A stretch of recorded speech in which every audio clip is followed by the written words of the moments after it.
Welcome to the Big 12 Gymnastics Championship. The fans lining up here in West Valley City, Utah, getting ready to cheer on the hometown Utes on a beautiful mid-March afternoon. Welcome to the Big 12 on ESPN. Session 2 of the Big 12 Gymnastics Championship. We have 4 heavyweights on hand here inside the Maverick Center looking to raise the trophy. Utah, the defending champion, but will we see BYU, Denver, or Arizona take home the crown in this year's edition? Hi there again with national champion Kennedy Baker. I'm Alex Perlman. Kennedy, it all comes down to this. Yes, you would say the Red Rocks are the heavy favorite, but it's the postseason. Anything can happen. Anything can happen in the postseason, and Utah has had some struggles this season. They have to be on if they want another win at the Big 12 Championships again. Yeah, they really do. It's been kind of a rocky season in so many ways for Utah this year because, yes, they're the favorite coming in, undoubtedly. The ones that hit mid-197s routinely. They've gone up to 198 this year, setting that season high. The only team in the Big 12 that has hit that impressive plateau. And then in March, they secure the Big 12 regular season title once again, undefeated in conference at a 197.65 on senior day. This is an ultra impressive team, and for the Red Rocks, it is all about Avery Neff. Believe it or not, Avery Neff has gotten better this year. Perfect 10 on vault earlier this year, perfect 10 on bars earlier this year. She could put up huge numbers, and that would go a long way for the Utah program tonight. So that is one of the 4 teams competing as Carly Dockendorf looks to repeat as the winning head coach this year. Carly Dockendorf in her 3rd season at the helm of Utah. BYU, the next team up just down the road here in Provo.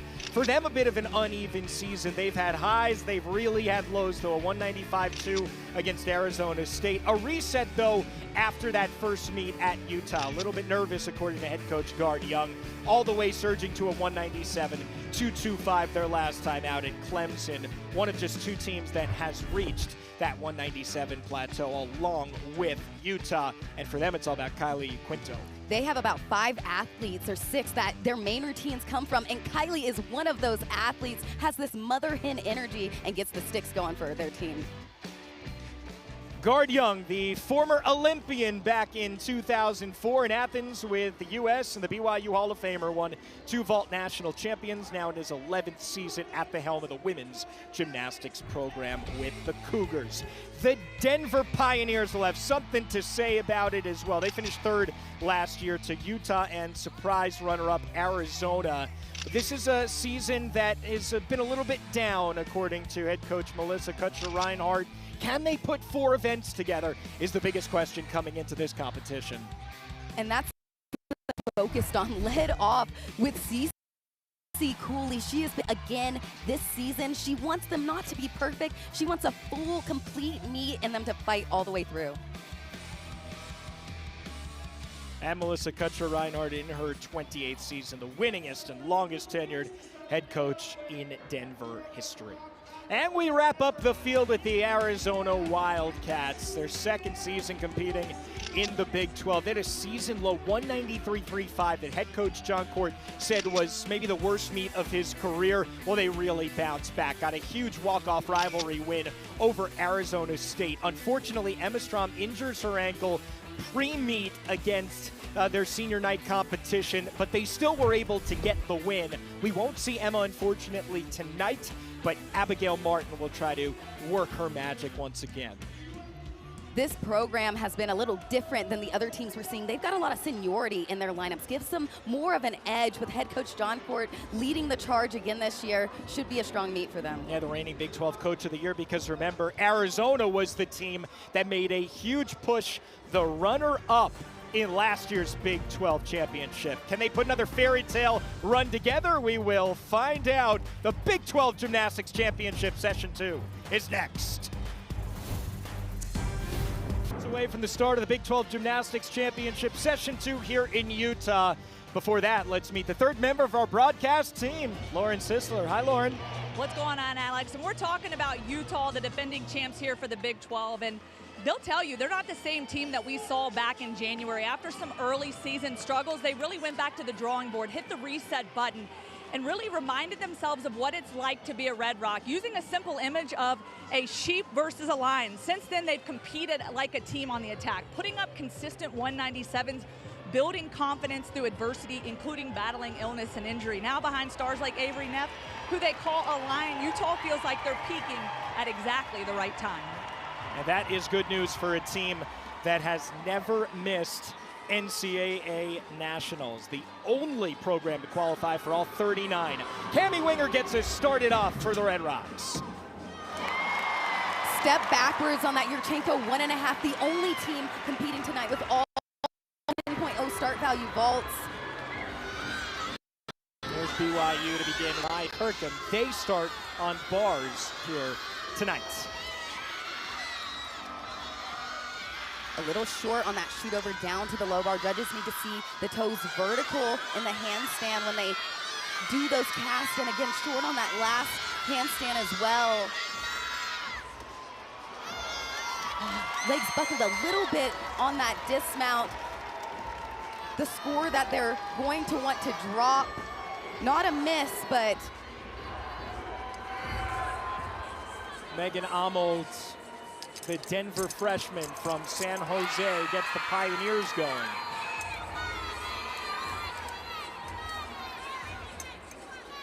Denver has started with a lot of freshmen on beam throughout the years. Likes for them to initiate the energy and get it over with. Deeper in the lineup, they have those seniors and juniors sprinkled in. Starts with that young energy for the team.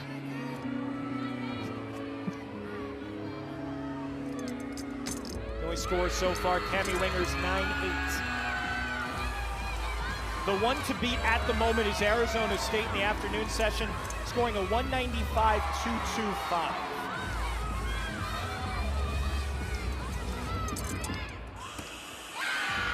Well done for Megan.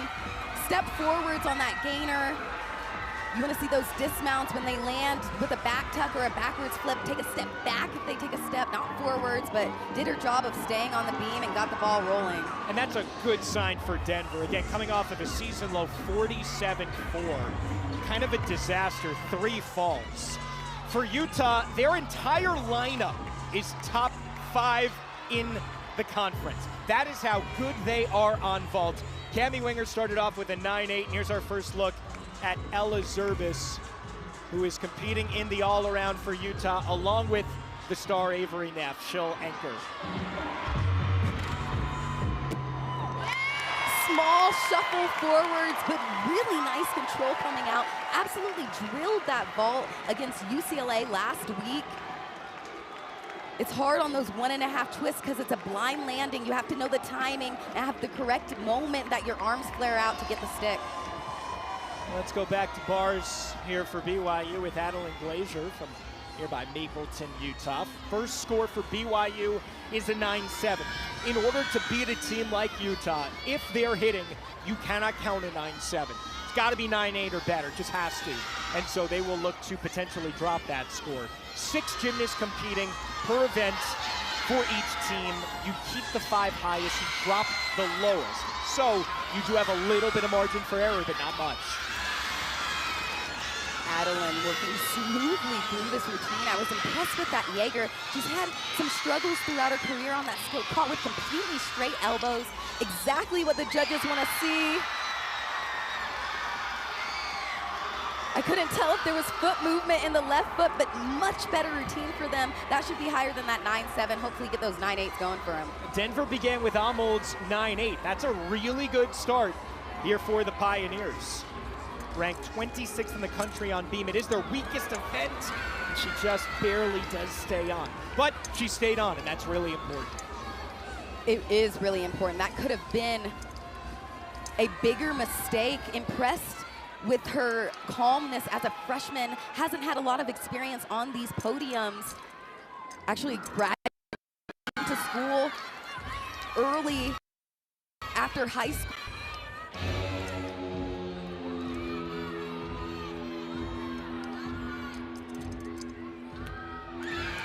tried to get the stick on that small shuffle backwards.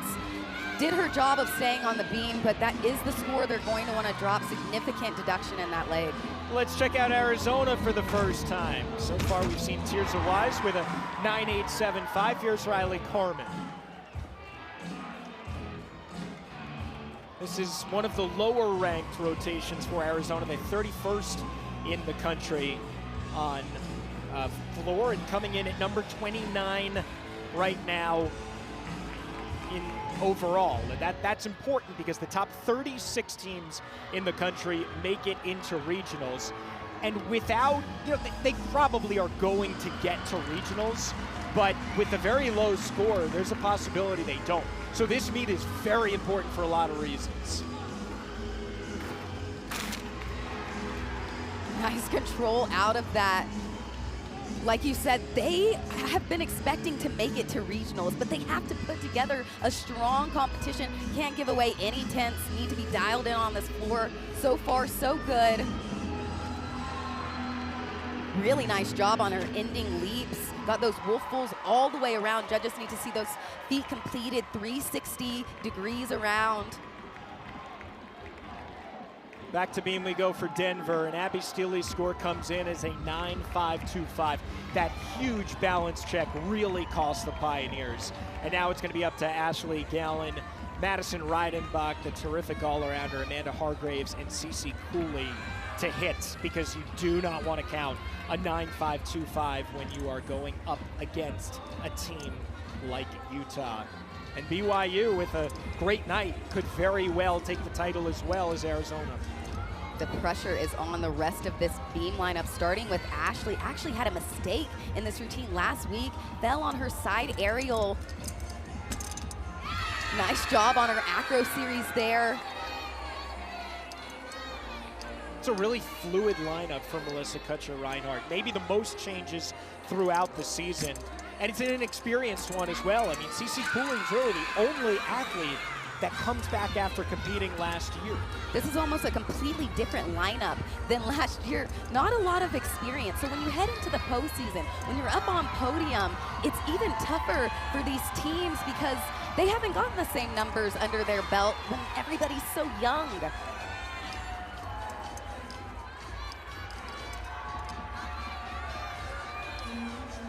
How about how Arizona started on floor with back-to-back 9.875s? Nice job for Arizona building those scores. Good job for Ashley as well to get the team back on track. No mistakes today. Really important there, following up the 9.525 from Abby Steely.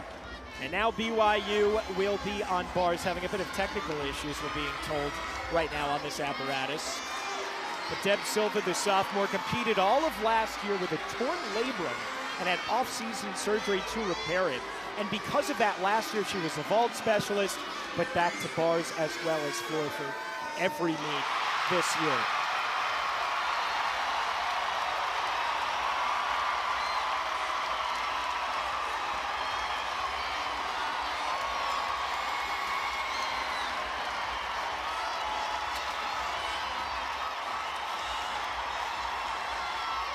Deb open release. Catches the bar again. Huge off of the bar. I like the amplitude. You have to have patience in your release moves to get height. Almost too much patience on that pack salto. Good job working out of that. Had to work the bar a little bit. Ends with this full twisting double tuck. Clean landing out of it. Good routine. They're getting it back on track from Maya's 9.7, getting these 9.8s going for the team. And I am sure that you heard that uproar coming from the Utah Red Rocks fans. And here is why. McKenna Smith's vault. This vault is so challenging because she twists before she even gets to the table. You have to have the right timing to get the block correct and just nail that stick like McKenna did. A 9.95, and different judging in the postseason as well. This round and the regional round, there are 4 judges. So you drop the highest score and the lowest score. You average the middle 2, and that is how you come up with the final score. So a 9.95 for Smith. And now Elizabeth LaRusso, as she follows back-to-back 9.875s. Arizona needs to have a big floor rotation to stay in this competition. Well, they have some big routines coming up. A couple E-passes sprinkled in the back half of this lineup. Elizabeth LaRusso just started with their first.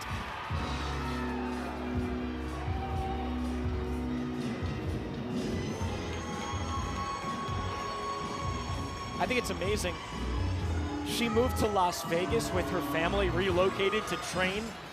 Where'd she train? She trained at Gym Cats Gymnastics. You cannot make it up. That's her club. And she ends up competing for the Gym Cats in college.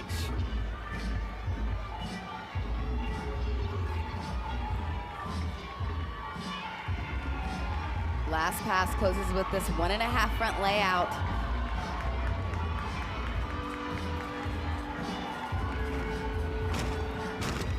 Good effort, actually under-rotated the 1.5 a little bit. Had to put in more work for the layout. Good job finessing out of that skill though. Back to vault we go. Here's Ashley Glynn following up McKenna Smith's 9.95. She is capable of a huge score. Glynn, the senior, had just a 9.825 in their last meet. A 197.4 at UCLA, setting a road high. Small shuffle backwards, tried to find the timing, just flared those arms a hair too late.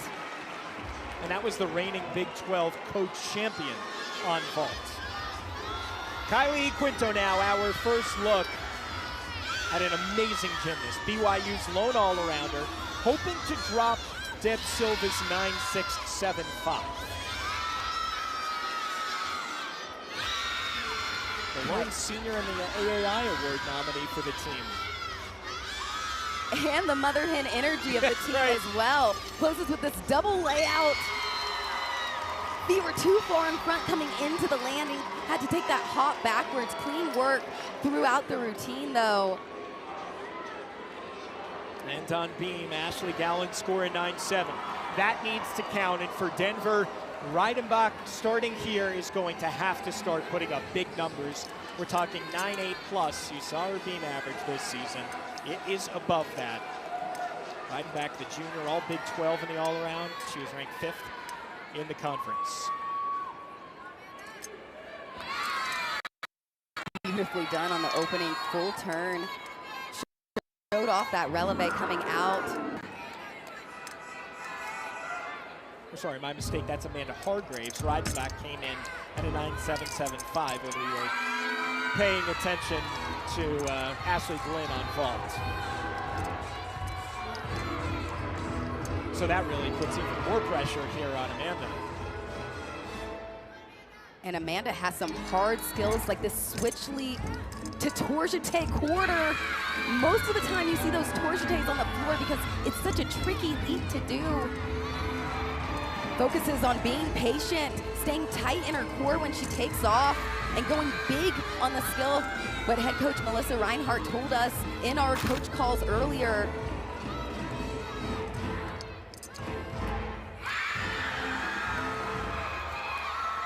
such a nice stick out of that.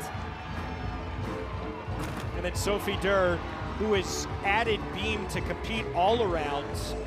On February 21st, she led with a 39.275 and had a career high 9.9 on floor, first time competing on floor. And she is in the room where it happens because this is session 2 of the Big 12 Gymnastics Championship. What everybody hopes for, and impressing on floor.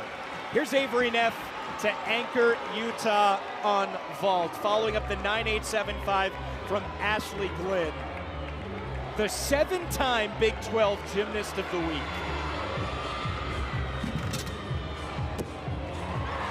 You saw she opened just a hair too soon. Legs were too straight coming into the ground. Usually she absorbs that. Avery Neff has some of the best technique on that Yurchenko 1.5 in the country. The way she comes into the table, delays the takeoff, and then flares her arms out is some of the best vault work in the nation. I mean, Avery is ranked first in the Big 12 in every event except for floor, and that includes all around. Ava Jorgensen. Kylie Quinto's score was a 9.75.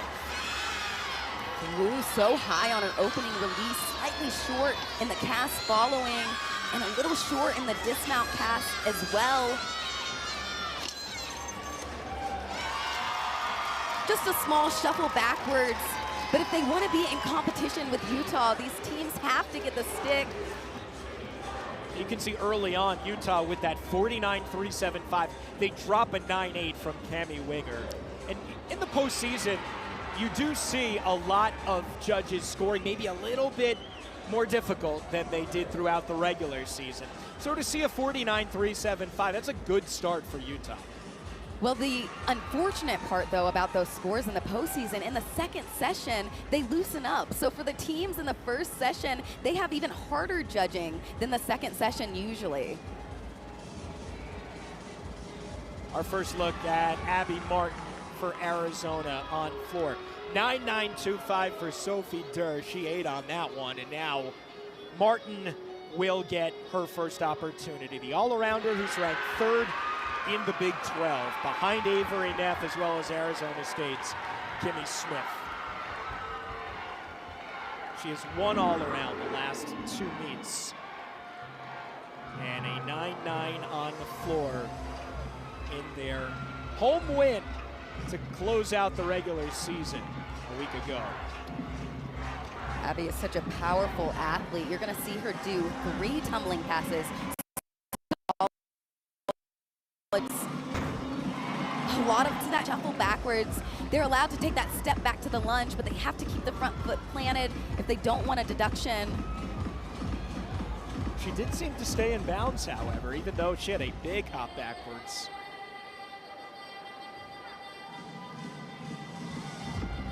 And right now, with the way that the scores are shaping up, Arizona's going to be in second. It's going to be a repeat from what we saw last year with Arizona finishing the surprising runner-up. That's the fun part about gymnastics. It's about who shows up on the day. Last year, they weren't the second-rate team coming into the second session, but I felt the energy was so strong from them. The desire to win was so much that they ended up in second. Same thing today. I could totally see them winning or getting second if they can continue with the sticks. But they've got to be dialed in the whole meet. It can't just be floor.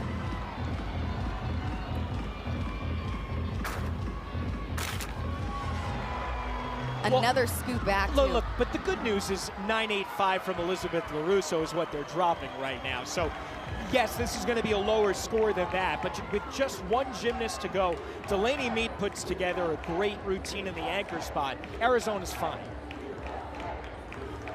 And Delaney can do absolutely that. She has a huge opening tumbling pass, opens with an E-level skill. If she can dial that in, it could be a really big score. Let's finish it up here on bars for BYU with Alila Alvarado. Back-to-back 9.75s for Iquinto and Jorgensen. At the moment, they are only counting one score in the 9.8 range.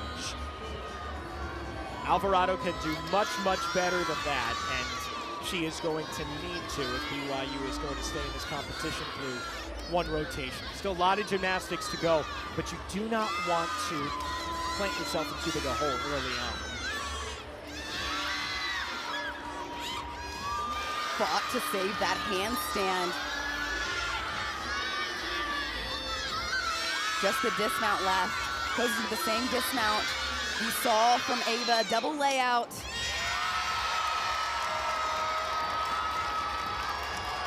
Shuffle backwards, clean routine. In the postseason, though, the landings are always important, but it just elevates the stakes. With more teams, you don't want to give any tenths away in those scooches and hops. So final scores are in for Utah as well as Denver. And Denver with a 49.05. That's a good reset for them from last week. They did what they needed to. Stayed on the beam. Yes, they counted a couple scores in the 9.7s, but 9.925 for Cece's massive. And now this is a lot of pressure on Delaney Mead if Arizona wants to stay within striking distance of Utah. they can even take the lead here, though, with a 9-8-7-5. That's how good this floor rotation has been for the Cats. When you twist forwards, not only do you have to have good air awareness, you have to have good timing. It's a blind landing, and you can't see where your feet are landing. And you have to be correct in those arms. Oh, kept them in too long. Saw the flag go up. That's a mandatory 1/10 deduction.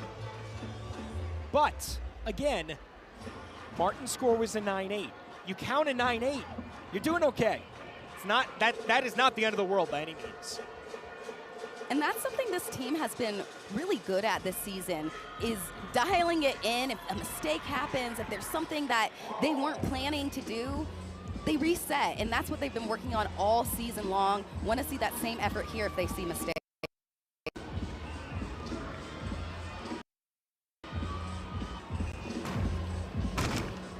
Ooh. Feet were a little too far behind her on that front Rudy, and she's actually supposed to do a layout step out of that. So her start value might be impacted because she doesn't have all of the skills she needs in this routine. Too much gas on that. You see those toes out, that 1/10 out of bounds deduction. So this is going to be the lowest score for Arizona, almost definitely, and the 9-8 for Abby Martin will count for Arizona. So it is looking like they are going to have a 49-3-2-5, which is very solid. And that is going to put them just barely in second place after Utah's a 49-3-7-5 on vault. We've got ourselves a great competition here early on.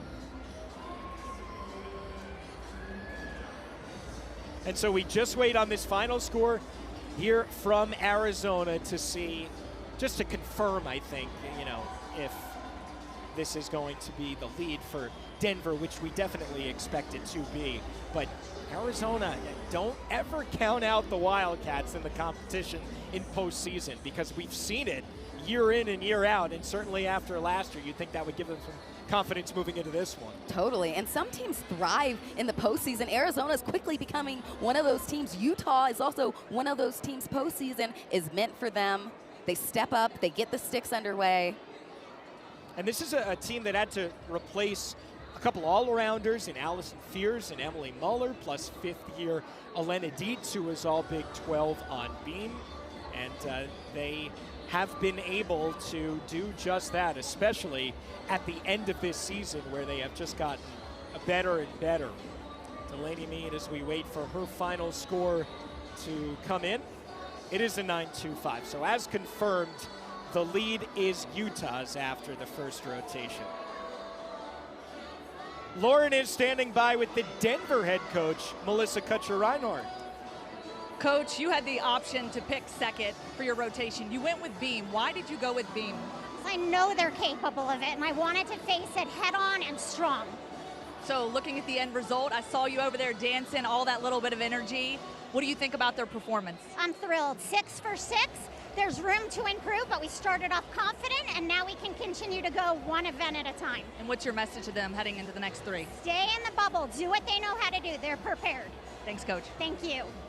All right, thank you, guys. Denver 0.325 behind, so they are still right in it, BYU 6/10. But Arizona nipping on the heels of Utah after one rotation here in Utah. We'll be back right after this for much more Big 12 gymnastics.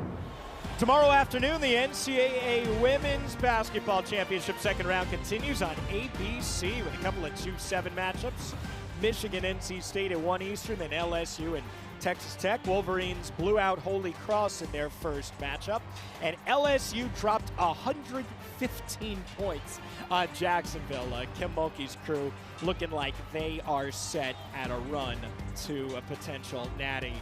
Only now we are seeing the gymnasts move over to their next apparatus, because, Kennedy, the question was about start value on the floor. Here's what we've seen so far. Utah with a 49-3-7-5.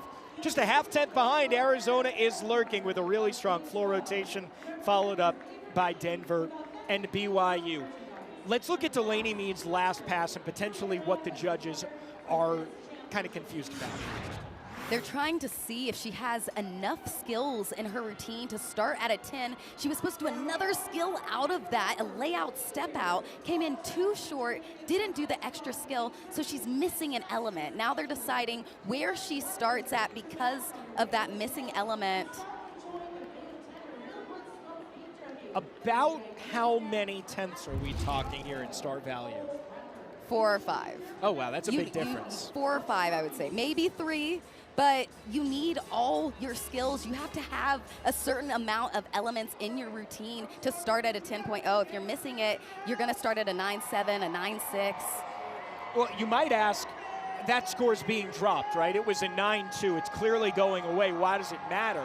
It's because the tiebreaker is you count all 6 scores, you count all 24 total scores, which we've already seen. We saw it at Sprouts earlier this year.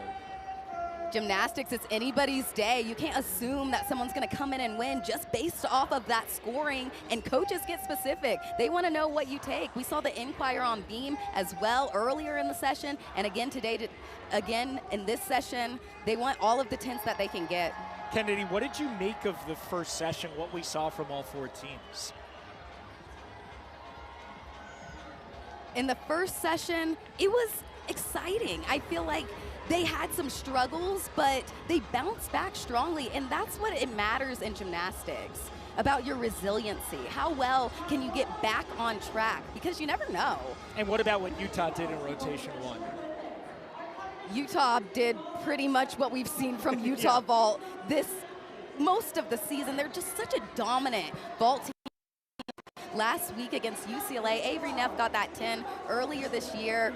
Ashley Ginn's gone 9.975. They're a good vault team, and we saw that today. But as we go to rotation number 2, Utah is going to be on the bars, and we know what that means here with an athlete like Avery Neff who can go perfect 10. She got a perfect 10 on bars and just flies so high. We cannot wait to see her and the rest of the lineup in a couple seconds. We'll be right back. Here's what we have seen so far just outside of Salt Lake City, Utah. It's a lead for the Utes. McKenna Smith with her dazzling 9.95, Yurchenko 1.5. Arizona's right there, 5 scores of 9.8 or better. Really impressive for them on floor. Denver did what they needed to on beam. It's their worst event, and they scored above a 49, and then we will see if BYU can come back a little bit stronger here. By the way, just putting a bow on that discussion with start value for Delaney Mead for Arizona, she goes from a 9.25 to a 9.15. That is still dropped, but again, we talked about if you have to get into a situation where you count all 6 scores, that could actually come back and really affect them. So Arizona has a really important meet ahead of them for the rest of this because they're sitting at number 30 in the country at this moment.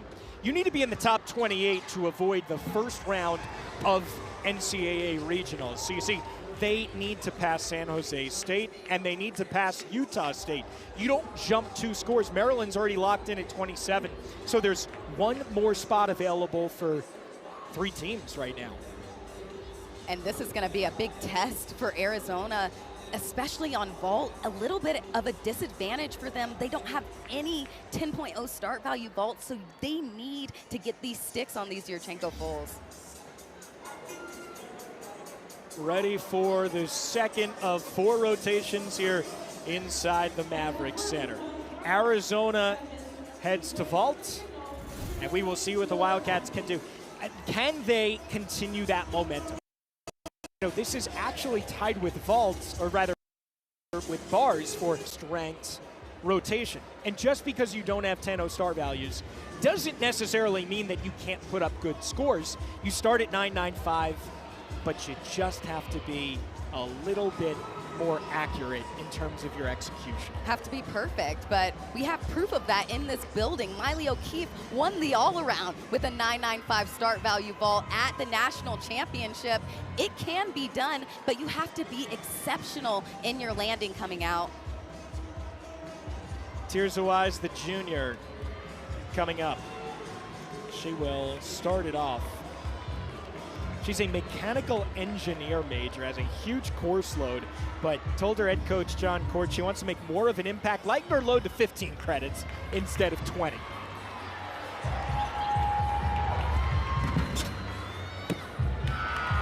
Nice landing out of that.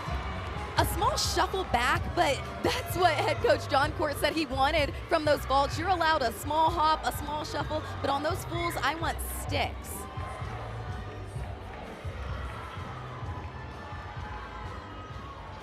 To beam we go here for BYU. Our first look at the very talented freshman out of Springville, Utah, Scarlett Sonnenberg, the first 5-star recruit in Big 12, rather BYU history, that is. They beat out the likes of Michigan, Minnesota, Oregon State, Michigan State to get there. And we have the 2 5-stars in Utah history competing in this very meet. You know the other one, Avery Neff.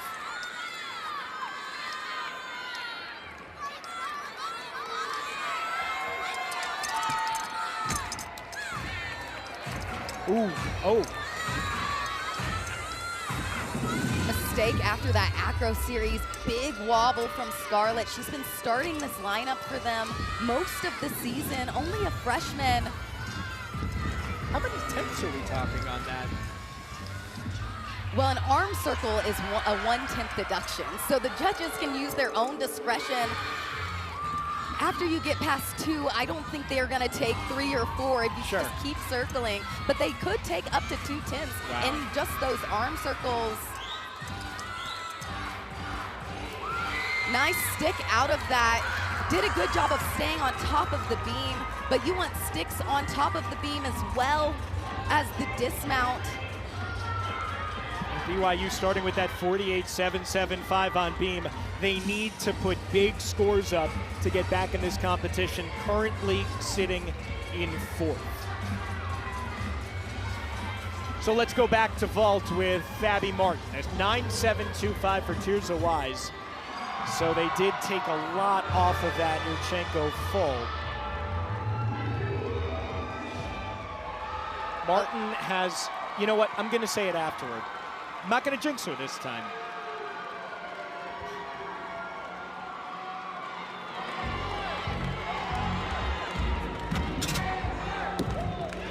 She just hits.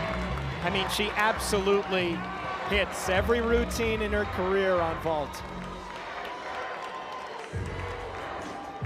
Ashley Glenn is exceptional on bars. Watch her form throughout this routine. She does also a lot of stoulders in this routine, a very challenging element. You've got to have a lot of ab strength because you're not putting your toes on the bar. You're only using your core on some of your skills. Boulder I talked about. Dug into her dismount as well. And you see that form, the toe point, the legs, oh. Wow, she had it too, just until the dismount. And that is going to be the score that Utah really needs to drop. Held onto the bar a little bit too long, actually pulled it in slightly, is what we say in gymnastics. When you hold on too long, you risk almost hitting your feet on the bar. And so let's go to floor here for Denver. Already one gymnast down. Now is Ashley Gallen, and now it'll be up to Amanda Hargraves. But that's a good start from a leadoff. Traditionally, at least in a perfect world, you want the scores to build. You know, you start with your leadoff. They are one of your more consistent gymnasts. They might not give you that 9-9 plus score, but they are going to give you a hit. That's what Gallen did, and now let's see if Hargraves can build on it. And they did a good job of starting with those 9-8 scores last week against Oregon State. Closed with CC's 9-9-2-5. They can build well here. Opens with this front layout, front Rudy, 1.5 twist. Well done. This is Denver's best event by far. They're ranked 12th on floor this season. It's traditionally a very strong event for them. And they've had some cool gymnasts in their floor lineups over the years. I have to mention Lizzie Brown because she was just electric when we watched her. Lindsey Brown was a fan favorite. You didn't have to be a Pioneers fan at all.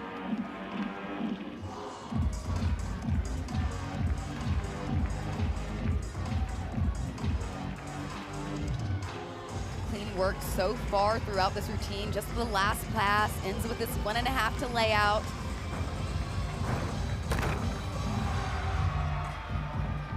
I like when they dance cleanly into their choreography. Coaches do it to try and hide and minimize deductions, but sometimes it's not clean. It can look a little messy. Did a good job showing that she landed the pass and danced out of it smoothly. For BYU on beam, Sonnenberg with a 9.65, Jorgensen with a 9.8. And here is Alila Alvarado.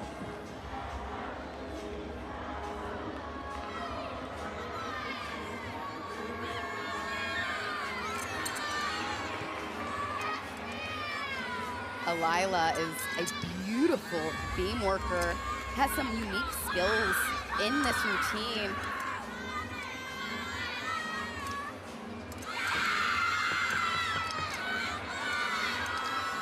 Got a 9.75 to start off her evening on vault. Rather on bars, I should say. Good effort on that front handspring, or on that back handspring layout. Had to fight to stay on that front foot.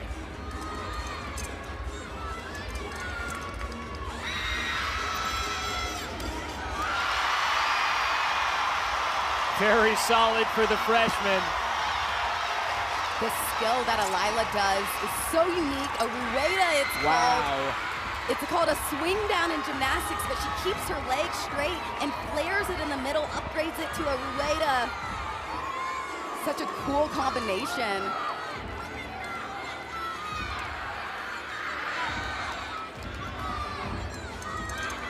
And gainer full. Good job of fighting through that acro series. Could have been a bigger problem than it was today. Give me more rueda.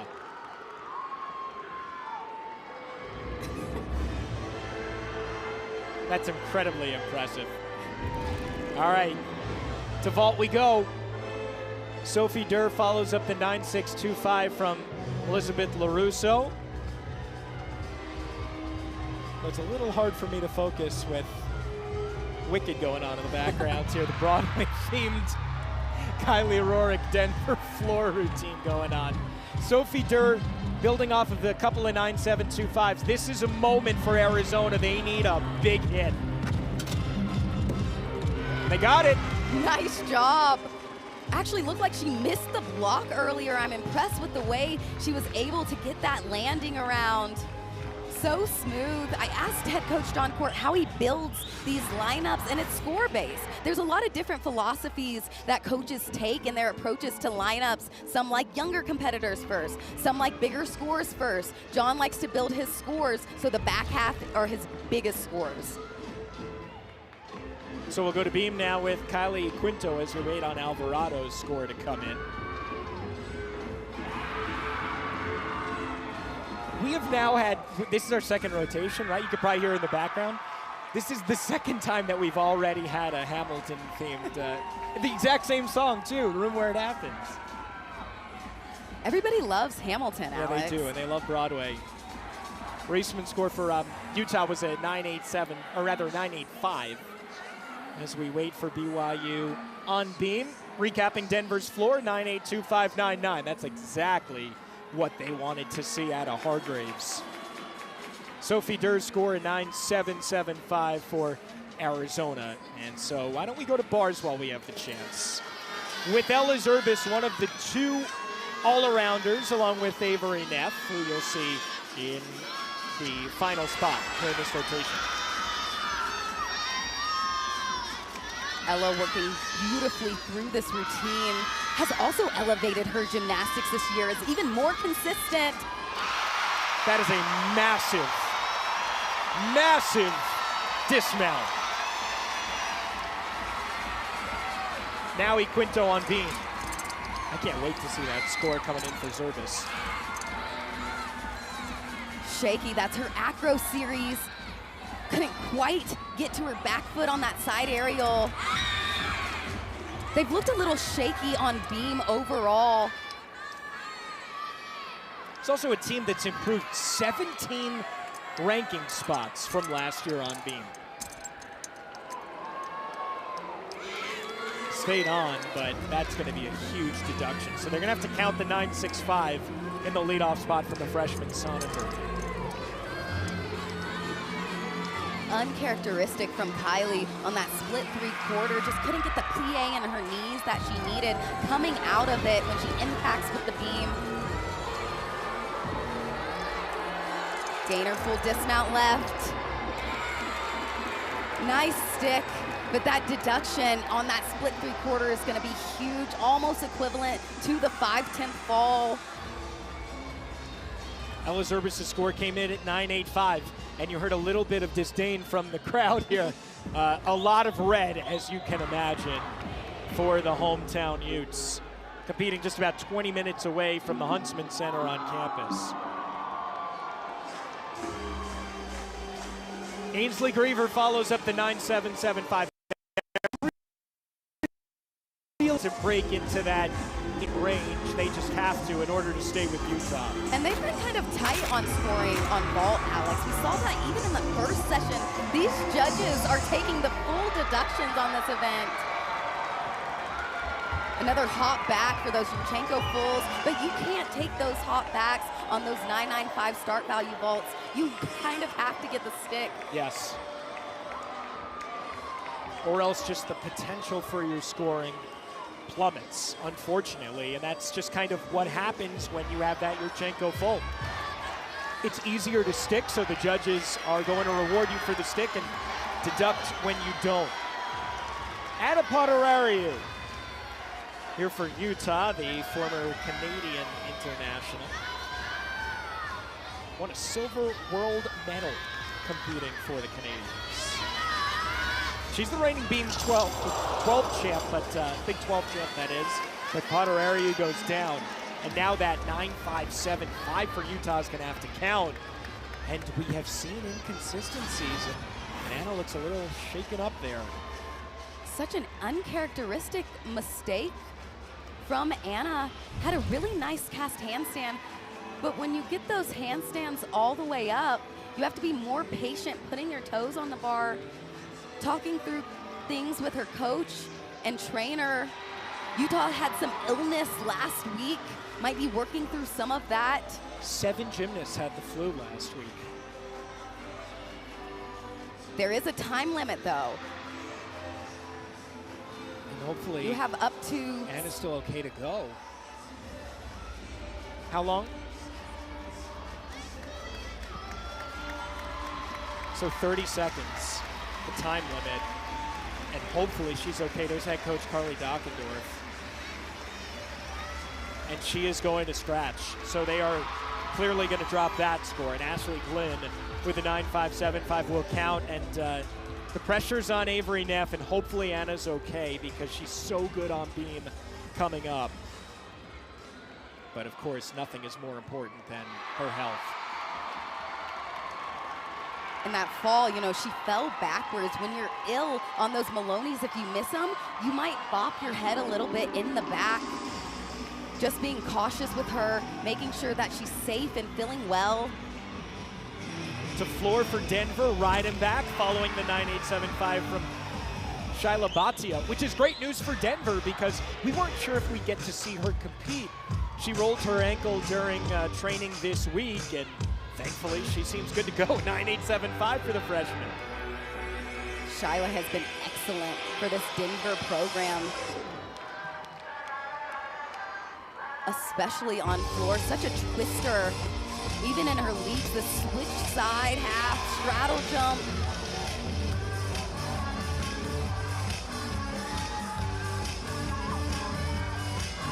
Where would Denver be without Madison Reidenbach this year? 4 scores of 9-9 or better on floor. This is turning into a really good rotation. We've seen high scores so far this competition on floor. Excuse excuse me, Maddie has dynamic gymnastics as well. Actually opens with a unique combination packs, has this whip half front Rudy, nailed it earlier.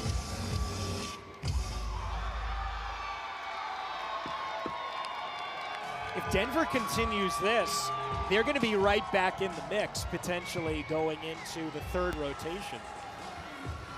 Anchoring Utah on bars, Avery Neff. She has 3 10. One of them came on bars. She had the first 10 of the season in the NCAA at the Sprouts Invitational. And that was only the second week of the year. And it kind of set the gymnastics world on fire because a lot of times you don't see 10s that early on. She's backed it up. And it was deserved. Sometimes we see 10s that maybe might not be the most 10-like routine, but Avery's was undeniable. Last January, she battled back from grade 3 sprains in both of her ankles. They thought her season was over.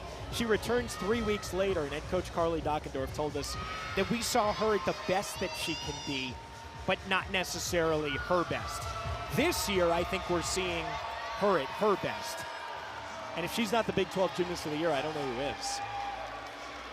She was so good last year. I forgot that she was out for the beginning of the season. She only came into play really in the postseason. I know we were talking to Carly about that. And she was like, well, don't forget, we haven't necessarily seen the best of her. And he thought, oh yeah, it just seems like she's always been at that level. This Gienger is so high in the air. Just terrific, smooth swing into her low bar connection.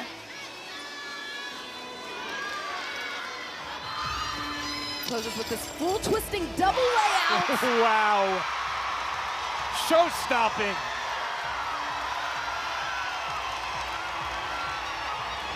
That routine is so good and so consistent.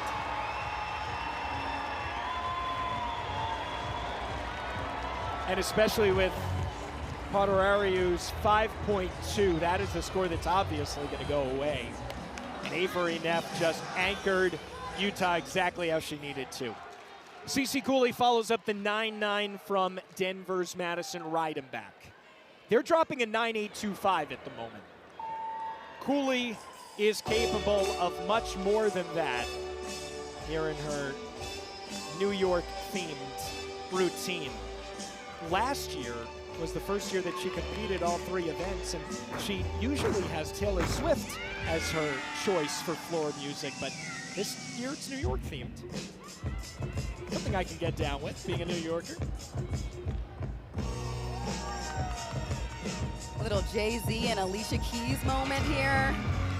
Love it so far. First pass was good, a little low in that amplitude. When they do jumps after their passes, you want to see the jump be the highest thing coming out.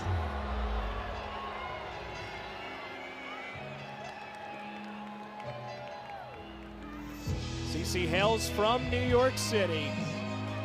I guess she's always in a New York state of mind. Trained at Gotham Gymnastics in Brooklyn, competing all the way across the country, the Mile High City.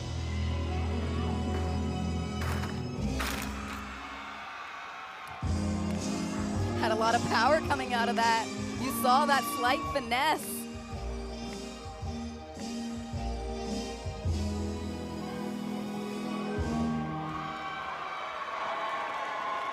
Clean routine. Well done. Denver did another good job of building their lineup. Started with that 9.825. They're going to drop that score. Cece's going to put up another big score for them, and they did a good job of building off of each athlete. We've seen them do that a lot this season on floor, but did it again in the postseason when it really matters. 9.825 right there. They take the Utah because they did have to count the 9.575 from Ashley Glenn. We knew that if Utah was going to have to count a lower score, that this could be a wide open competition. And we said that in the beginning. This is not anyone's game, okay? It's whoever shows up on the day and has the best. And so we're still waiting on Cooley's score to come in to see if Denver does indeed have the lead. Do they leapfrog Utah with a 9-8-2-5? Well, the way that the score tower says 9-8-4-5 through 2, they have Utah in second at the moment. We are hearing there are a few inquiries, though. We've had a lot of inquiries so far here in the second session of the Big 12 Gymnastics Championship. Alex Perlman, national champion with Florida Kennedy Baker. Along with you, Lauren Sisler, the third member of our broadcast team. So glad to join you once again from West Valley City, Utah, just outside of Salt Lake City. As Cooley's score comes in as a 9-8-5, which means that Gallon with a 9-8-2-5, that's dropped.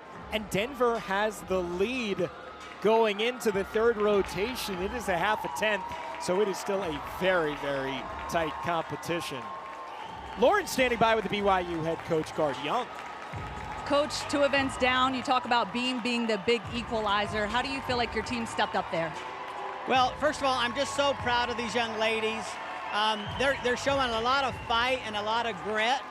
And, you know, maybe they need to be a little more relaxed and let things swing and develop. But, you know, they're hitting those handstands and gripping that bar. They're doing those flips on the beam and gripping their toes. So a lot of fight, a lot of grit, but, you know, we got to execute a little bit better. Yeah, what will be the biggest focus from your team? What do you need to see from them in these last 2 events? Let's just loosen up. We're going to floor, so it's a floor party. Go and have fun out there. You know, it's on a podium, and floor on podium is amazing. Now, can they control it? Because sometimes that energy gets to you and you bounce out of bounds. So can they control it? All right, Coach, thank you. You bet. Go Cougs. Well, we have seen big floor scores, including Denver right there with a 49-4-2-5. And it's the Pioneers in front halfway home here in session 2 of the Big 12 Gymnastics Championship. Much more to come right after this. For a potential national championship. They are so talented this year, certainly one of the favorites. But we've got a lot of talent out here on the mats at the Big 12 Gymnastics Championship. And so far what we have seen, 2 events down and 2 to go, and it is not Utah who is ahead. Instead, it is Denver. The Pioneers, with a huge floor rotation, have taken the lead because Utah had to count a pretty low score, around 9-5. So let's go back to some of those highlights that we saw from Utah on bars, because it was a really good rotation, save for a couple of mistakes. Yeah, McKenna led this rotation so strongly. This front pike half is so challenging, and I love the way she sticks. She's like, yeah, I got that. Ella followed her up with her full twisting double tuck sticks. When they're on, and they're undeniable. AB Neff thinks a full twisting double layout is easier to stick than one without the full twist. That's just how talented she is. But unfortunately, with the fall from Anna Poderariu, she was a scratch, could not continue. We're getting an update from Lauren. We'll have that for you in just a moment. Actually, I'm being told we have it right now. Lauren, an update on Anna? Yeah, no official update on the status of the injury itself, but she did come out of the locker room. She is over here in the beam corral hugging with her teammates. She actually still has her grips on, which is an indicator that she will not compete here in the beam lineup. It looks like McKenna Smith will go in her place. But it looks like she's got a smile on her face, which is good news. Maybe in a little bit of pain, but it's good to see her out here smiling and okay. Lauren, thank you. So McKenna Smith also heads into the all-around, and now after a couple of rotations, she is leading the all-around. Let's go to event number 3 next here in Utah. Mountains glorious at sunset. It was 80 degrees here today, unseasonably warm. We weren't complaining, though, coming out after session number 1 at Get Lunch. Amanda Hargraves is going to start for Denver on vault, who has the lead after 2 rotations over the favorite Utah. Yes, ma'am, just nails that Yurchenko full. Was actually under-rotated in her last performance on that vault. So happy she was able to find the stick today. Look, the patience that she had off of the table. Don't play with Denver today. Hargreaves has had a really nice meet so far. And for Denver, there's no focus on scores right now. Melissa Kutcher-Reinhardt said, I want them to know I think they can do it, but they're just going to try out and put 4 events together. That's the ultimate success. Well, they are 2 for 2 so far. Now some work to do for Utah on beam, starting out with Elizabeth Gantner. We'll see Avery Neff and Cammie Winger anchor this rotation, but they need hits early on to try to restore some of that confidence. Well, Elizabeth Gantner can get them back on track. Beautiful work. I love the way she performs that back handspring layout, step out.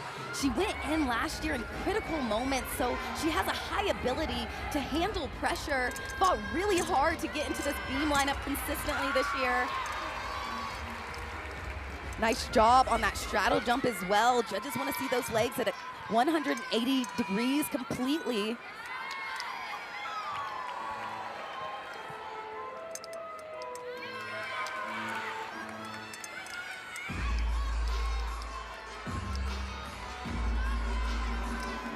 Just the dismount left. Stunning work throughout this routine. If she can get the stick on this. A slight raise in the right heel, but wow. That is the routine that Utah needed, especially to start off this beam lineup. We had a score change from Denver. It actually went up, so they're up 3/4 of a tenth going in to this third rotation. Here's Savannah Kasparian for Denver on vault, following up Hargreaves 9-8 to start. 2 sticks in a row? They are here. Denver has arrived. I mean, this is a team that perennially would finish runner-up to Oklahoma, of course, is one of the best programs in NCAA history. They might win this year. And this, we talked about those Yurchenko fulls. You have to stick these landings. This is what the judges want to see from that 995 start value vault. Dialed in because it's an easier vault to if you are counting scores for 9-8, you are going to at least give yourself a chance. I mean, Denver has had 7 runner-ups in the Big 12. They finished 3rd to Utah and Arizona last year. Let's remember that not too long ago, they beat Oklahoma as well in the Big 12 championships. That was with stud Lindsey Brown out there on the mat. So Utah starts off with Elizabeth Gantner's 9.875. And now Ella Zerbis, the all-arounder. She has nice execution throughout this routine. We saw it on bars as well. Nice job on the feet cam. You could actually see on the back handspring, she was off to the side, had to readjust in the layout. Struggled in the beginning of the season, had a fall at the first meet. She's found her rhythm though, and this back half has worked really hard. And on moments like that in her choreography, you see that form and execution, just exquisite.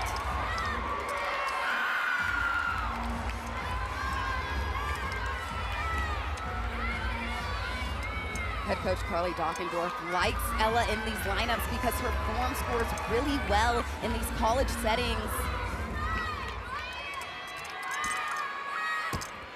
You know, incredibly, this is one of the only events that she wasn't named all Big 12 on, vault, bars, and floor, but showing she can bring it on beam. Added in beam 6 times this year. Let's get to BYU on the floor. Sonnenberg starting with a 9.95. Wow, that's a big number for the Cougars. Daisy Stevenson trying to follow that up. And BYU sitting in 4th coming into this 3rd rotation. Super clean out of that front 1.5 twist. We heard head coach Gard Young said he wanted his team to go full out, to have fun.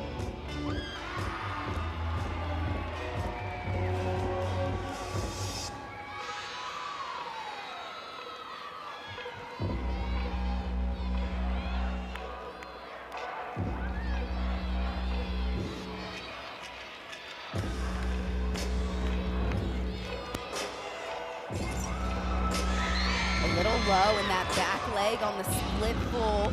Judges need to see those legs even as well as at 180 degrees. Last pass closes with a front full. Smooth landings on her passes.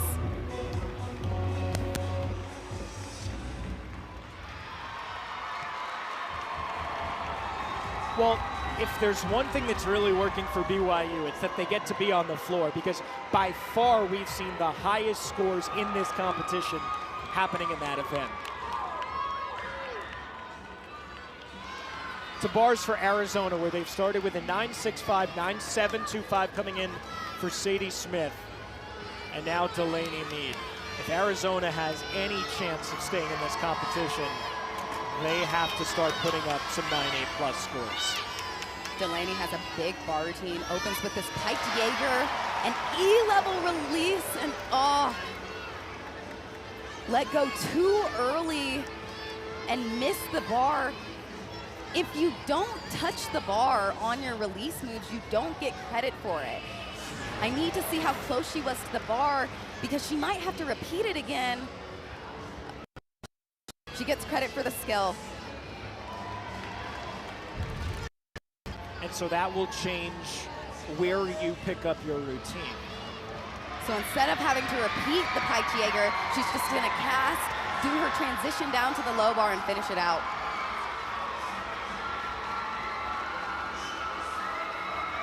Oh. BYU is killing it on floor with a 9.925 and a 9.95 so far. She's gonna repeat it.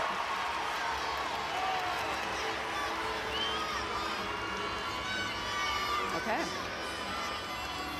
Can she nail it this time? Yes, she can. Good job on that pack salto down. The frustrating part about events like bars is when you have to go back and repeat skills and you nail it. Just a frustrating feeling as an athlete, because you know you could have done it the first time. And you can see that frustration on her face. Back to Denver on vault with Hewitt.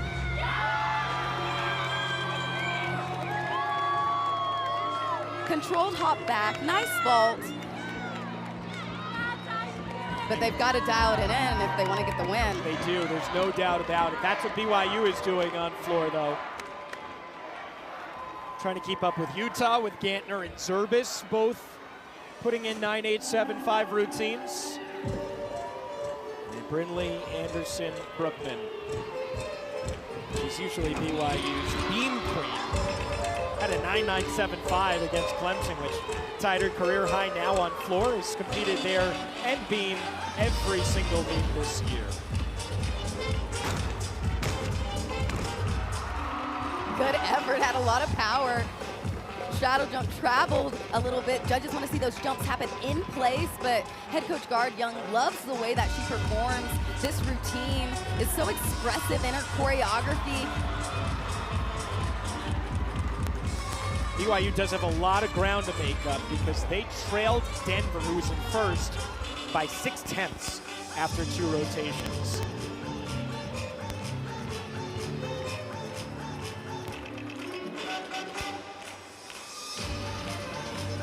She makes it look so easy and fun, but the fun is choreographed into these routines. They choreograph these specific moments for facial expressions.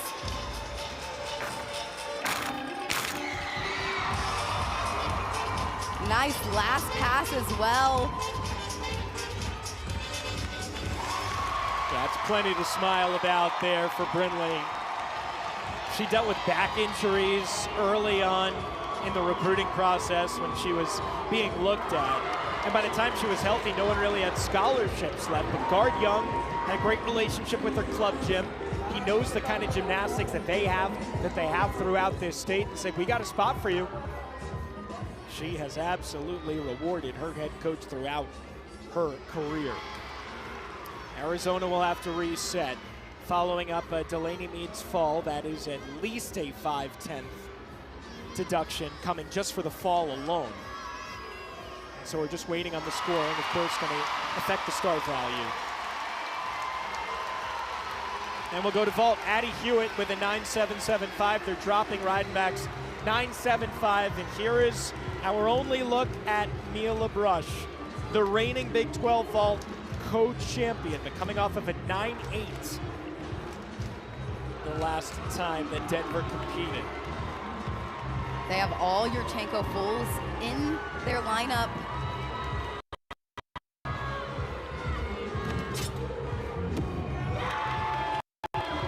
Tried to spot it. You could tell she wanted the stick.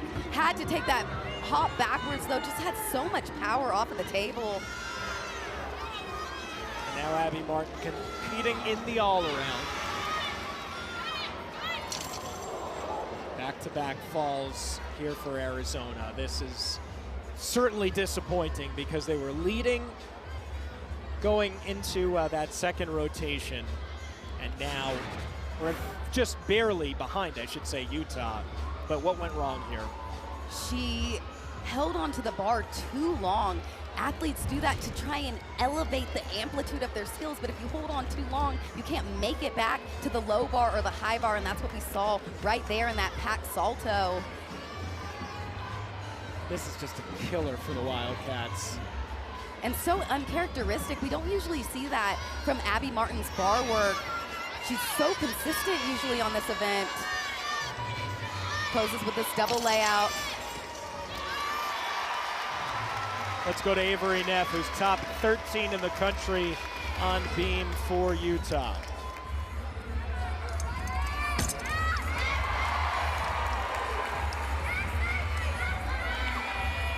I love the way she performs that granny, and also this fun Shushanova down to the beam.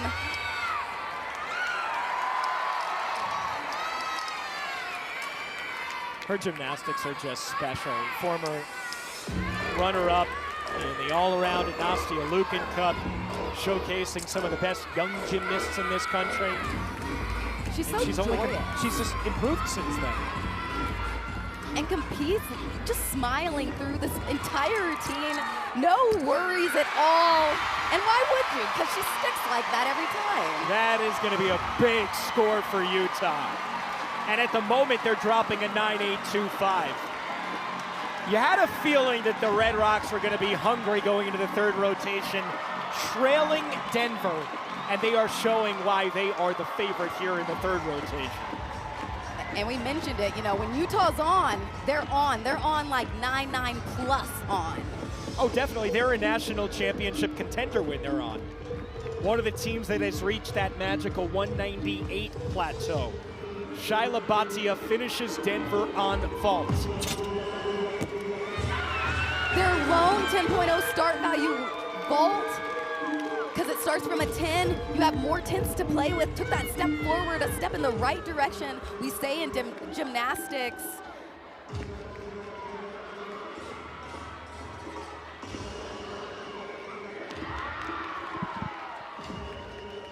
So we were briefly on 10 watch. We thought maybe for Avery's beam routine, it was that good. We'll see what her score does come in as. But let's go back to bars. Abigail Martin with a 9.0, that's gonna count. The 7.2 goes away at the moment for Delaney Mead. But I'm really interested to see how BYU finishes on floor, because they have nothing below a 9.9 at this point.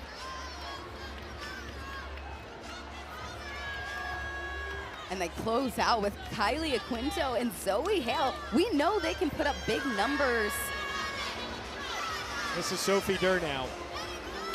She fell on bars last time out. She was in the leadoff spot though, and now all the way down to number 5 in the order. Nice amplitude on the move. That's what we saw. And again, nice job on her pack as well. We saw those struggles in Delaney's routine with that Jaeger. I like that she's still caught with straight arms. Sometimes gymnasts see a fall and they try and pull in and catch the bar early.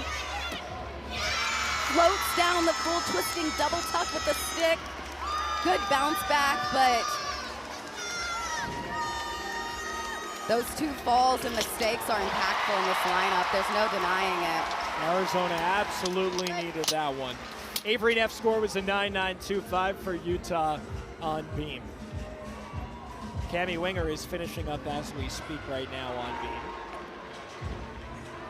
And we'll go to floor here with Kylie Quinto. Deb Silva's 9.85 is being dropped right now for BYU. If you drop a 9.85, my goodness, are you in solid shape? Even though they're chasing 6/10, potentially going into this third rotation. And Kylie with the baseball theme. Do you hear the center field from John Fogerty? That is because she has 5 brothers. All of them play baseball. Well done on the opening double pike. They've got to be strategic with Kylie's training, has some shin pain, so have to be specific about the amount of reps she does in practice.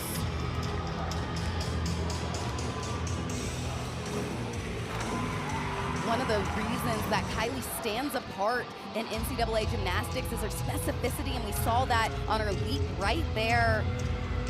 Shows the full amplitude and splits, but also the completion of her feet around.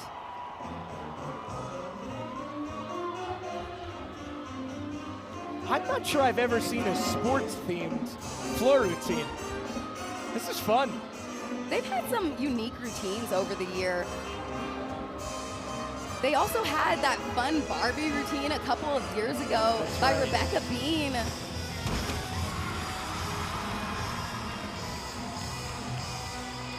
Well, as a lover of America's pastime, approved. And with the execution. Let's revisit Cami Winger on beam. This was just moments ago to anchor out the Utes and try to keep a big lead going into the final rotation.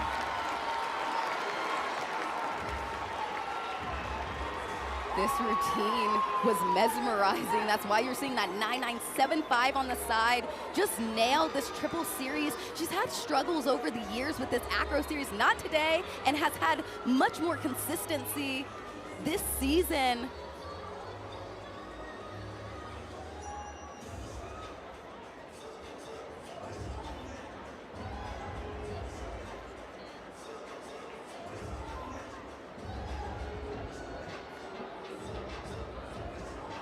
Cami talks to Avery Neff every time before she goes onto the beam.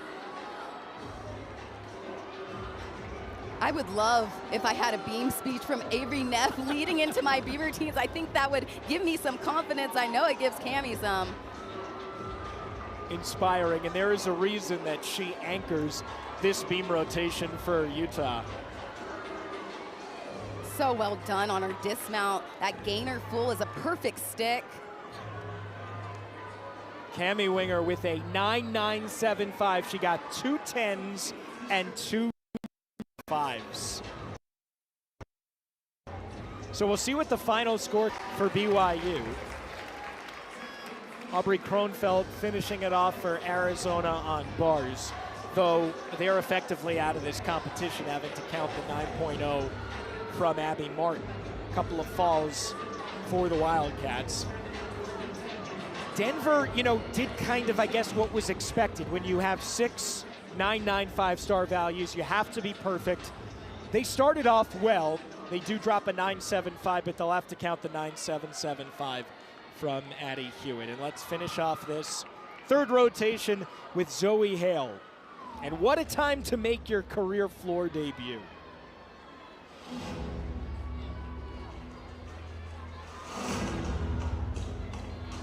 Following up Kylie Quinto's 9.85.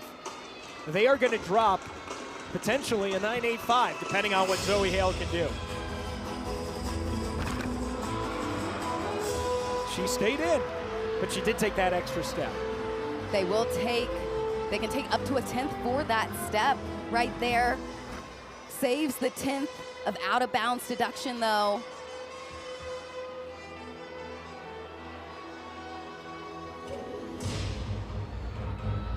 I've never had my debut on a podium surface, but it probably is tricky to figure out the timing. He mentioned podium's bouncier, it's easier, it's the landings that are harder, and we saw that in that first pass.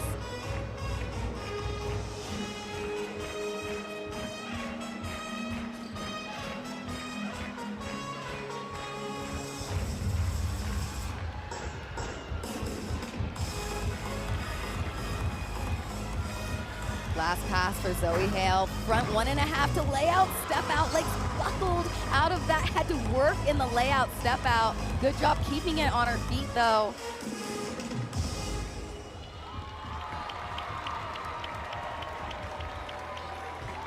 Not bad to start off your floor career. And we'll see what the judges come up with. Hale. Utah has increased its lead over Denver at the moment. It's almost 5/10, but we have to see what Zoe Hale comes in for BYU, because this was a huge floor rotation for them. It's going to be at least 49.475, but the question is, were they just too far in the hole, being down by 6/10 going into this third rotation? But there's no question that Guard Young got his floor party that he so desperately asked for. They were on fire on floor. They came in hot. They did exactly what head coach Guard Young wanted them to do. They did big gymnastics, but they were able to get the landings. That's why we're seeing that 9.95 start and 9.9s throughout that lineup. So Utah is on track for yet another 197 if they are able to put together their fourth and final rotation on floor. It would be the 7th straight meet that they get to that point, but they've still got a little work to do as they try to capture their 2nd straight Big 12 championship.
back to the second session of the Big 12 Championship. Utah coming off a 49-525 on Beam has increased its lead over Denver. It's almost 5/10. And the Red Rocks head coach Carly Dockendorf standing by with Lauren. Coach, adversity has really been the theme this season, but overcoming adversity, you guys came out and you showed up here at Beam. Just take us through that event and how you really got this team back on top. Yeah, after bars, I just said we need to focus in and just do our job that we've been practicing, and they really did. They really showed up and they went aggressive and competed hard, and that's how they practice every day. So, final event is floor. How do you guys go back out there and defend that title? I think they're pretty excited to do floor right now. There's going to be some good energy in here, and I know they're pumped to show off their dance and their big tumbling and just finish this meet off. Thanks, Coach. Thank you. Go Utes. I can't wait to see them on floor because BYU set this place aflame with their unbelievable rotation. They came out of that Beam rotation and said, we're gonna light this up. And that's exactly what they did. Had some E-level passes, high-flying skills, and good performances. But Utah reigning supreme in that third rotation thanks to Beam, where they had some really big scores. Exactly what Utah was looking for. 2-5 from Avery Neff, 9-9-7-5 from Cami Winger, anchor spot. I have to shout out McKenna Smith as well. I've seen her stick on vault, bars, and Beam. And she had to be thrown right into the mix with that injury to Anna Poderariu. Well, check. They got that box all locked up. We're going to go to the fourth and final rotation. Utah looking to close it out on floor when we come back. In Sprouts Farmers Market Collegiate Quad has been revealed. It's going to be in Greenville at Bon Secours Wellness Arena. Look at these names. We're talking LSU, Florida, Oklahoma, Utah. The Utes are going to be there. Can't wait. Session 1 Saturday, January 9th. Session 2 the following day. ABC for the first session, ESPN for the second. That event has just really taken off. BYU is going to finish out on vault. Right now, they have some work to do, but coming off of a strong floor rotation. Hop back on that Yurchenko full. They have two 10.0 start value vaults in this lineup. Denver is on bars. Caitlin Castle, freshman out of Dallas. Denver has work to do, though, down by almost 5/10. And at this point, the Pioneers are the only team that can catch Utah. They do their normal on floor. It's not going to be close. And a little different challenge for Denver last year.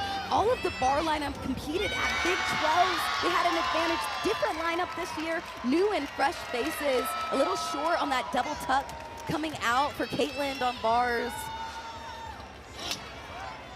Denver is tied for 22nd in the country on bars. Here's how Utah begins with Ashley Glynn. They are the 18th ranked floor rotation, which is actually the lowest ranked event for Utah this season. They're third on vault, 7th on bars, 11th on beam, and 18th on floor. But still, they are looking for their second straight big. And they only joined the league last year. They're kind of replacing Oklahoma as that perennial favorite in this conference.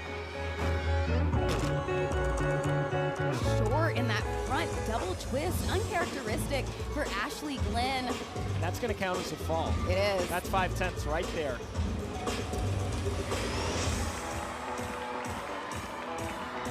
I want to go bigger picture here because Utah's kind of a team that has been inconsistent. You don't know what you're going to get out of them. Number 12 in the country, which is much lower than we usually see them.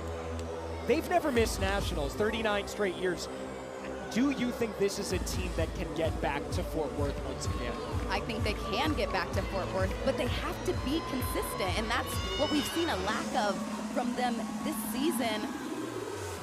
They had some struggles even today at the Big 12 Championship. But if you're gonna work out struggles, you want it at a conference championship before you get to regionals.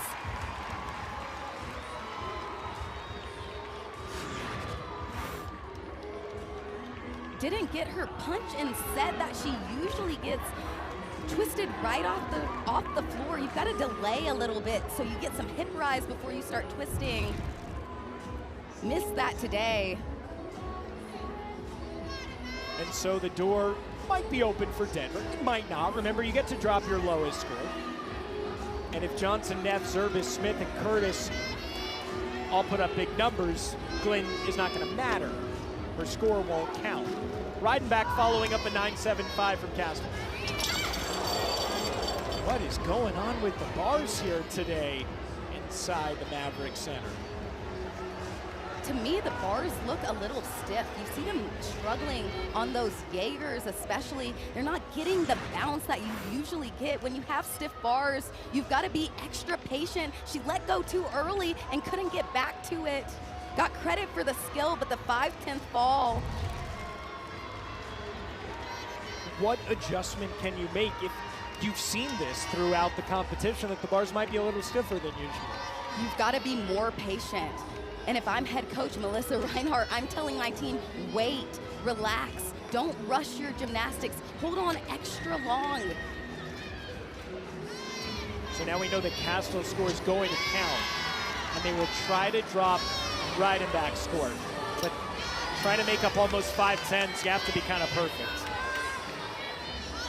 And even looking at the bars, they don't have a lot of give at the bottom. That determines how bouncy the bars are. You see them drop a little bit when they're at the bottom of the bar. You're not seeing that deep drop on these bar sets. Got to change your technique a little bit. Is there anything that you can do if you notice that, or the bars are the way they are? Because, I mean, obviously you can change the cables around and all of that. And that does impact it. Sometimes they'll drop the cables a little bit, make them looser so they're bouncier. So Arizona on beam.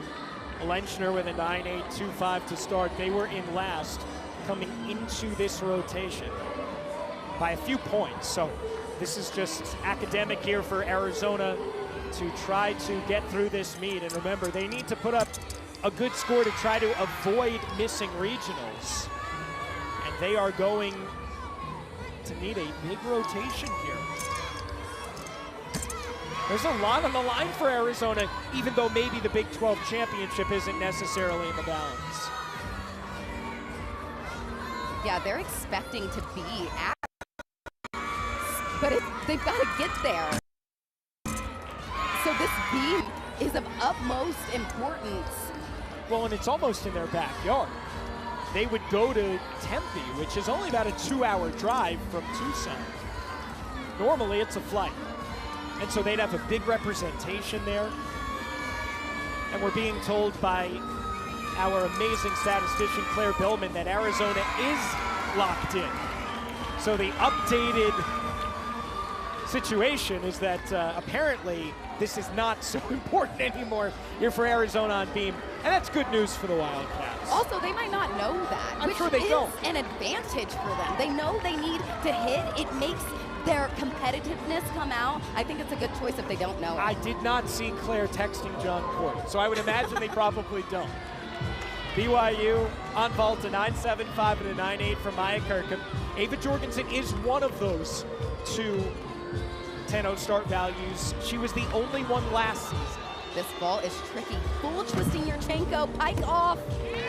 Clean ball that starts from a 10-0. It's hard to do that ball because you twist fully onto the table. Most twist after the block. Her run-up looks a little different than most that we see, too. Yeah. Her challenge is in the pre-flight, not the post-flight, which is typically seen in these Yurchenko vaults. Let's go to floor here for Utah. 9.15 for Ashley Glynn. So the stage is set now for the final 5 gymnasts for Utah. They have to hit, and it starts with Zoe Johnson.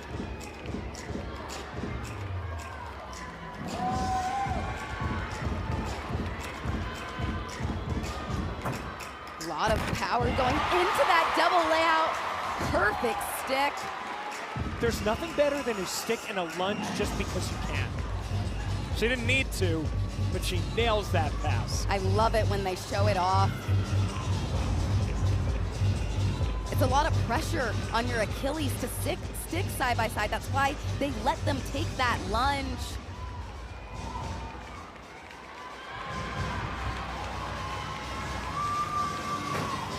Front through to double tuck, double pike. Nice job. Legs a little too tight, had that bounce back, stayed in bounds though. Yeah, you'll certainly take that if you're Utah at this point. And you saw Miley O'Keefe in the back. Their coaching staff, or the people around them that come back, is impressive. They got Miley O'Keefe, the national champion, still there. LSU legend Maya Hambrick, still there. And then Olympian Grace McCallum, still there, aiding to the team. And she's a student assistant this year.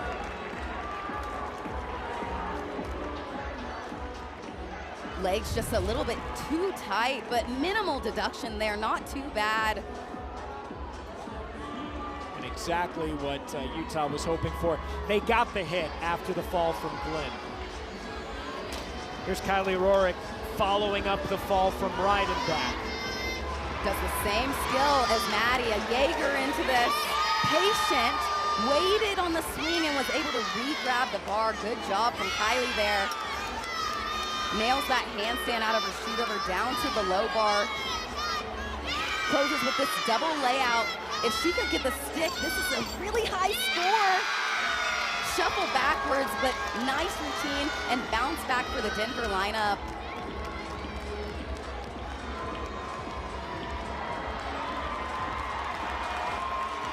Lenschner's score, by the way, to lead off Arizona was reduced from a 9.825 to a 9.77. And here's the all-around after 3 rotations. It is a trio of Utes. Avery Neff leading it off, and she is up next on floor. McKenna Smith and Ella Zerba's not too far behind, and that is really what Utah is competing for at this moment. The all-around championship, as well as, amazingly, trying to secure their 6th straight conference championship. They won the Big 12 last year and the previous 4 in a jam-packed Pac-12. You would have thought at some point UCLA was going to wrench one away from the Utes. The Utes are a postseason team. They're gonna get the win. They navigate through the regular season and then they get the sticks in the postseason. So Zoe Johnson's score comes in at 9-9. You can take up to a 10th, so I guess they probably didn't take that full 10th on the bounce back.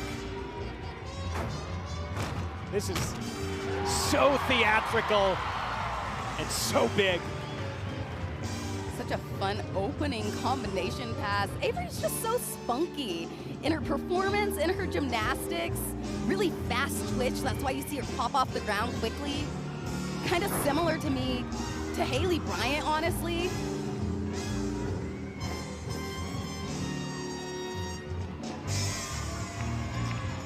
She's still only a sophomore. Grew up just 20 minutes south of the Maverick Center in South Jordan, Utah. And she's going to compete for an individual national championship in the all-around. By the time her career is over, I wouldn't be surprised to see her holding the trophy.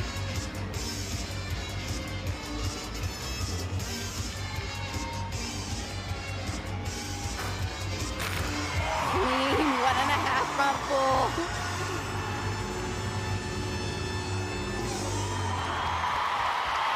I thought you said queen 1.5 front full because it would still apply. It was clean, and that was queen energy from Avery Neff. She gives queen, supreme, whatever word has the person on top. Avery Neff is there. She's just such a competitor. Ready to go at all moments, ready to deliver 9-9 plus routines. Queen, clean energy, Alex. Whatever her score is that comes in will be the mark to beat in the all-around competition. Back to bars we go here for Denver. 9.85 coming in for Kylie Rorick. how high does that score go for Avery Neff?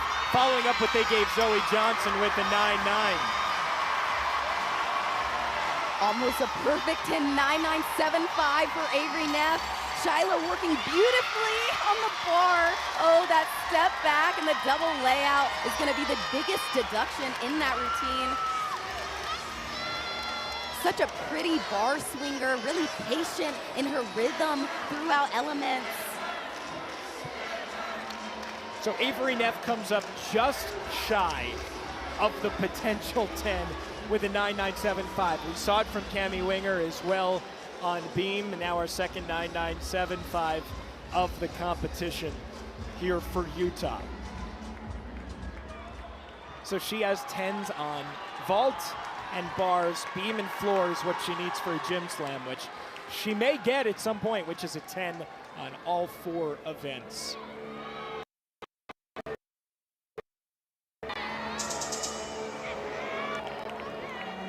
Ella Zervis actually does an anatomy test before her performances, calms her nerves down.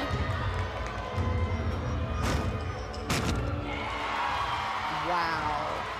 I've seen her stick that front double twist with her feet together so many times. And such a tricky pass to stick. You're blind landing and you're twisting. She has 5 straight floor scores of 9.9 or better. Avery Neff with that 9.975, by the way, does clinch the all-around no matter what Zervis and Smith do.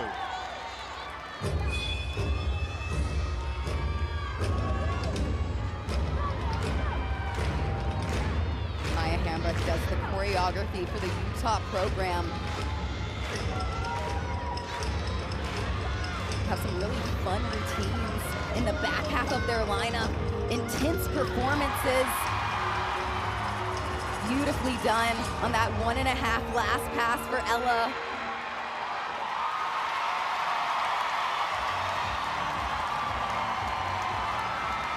And she might need to settle her nerves before, but I don't see a lick of those nerves when she's competing. She looks like she's calm, cool, and collected. This pass was exceptional. Watch the form. The way she holds that stick shows it off. She is all Big 12 on floor, ranked 20th in the country. What does that score come in as? Here's Zoe Hale to finish it off for BYU on vault.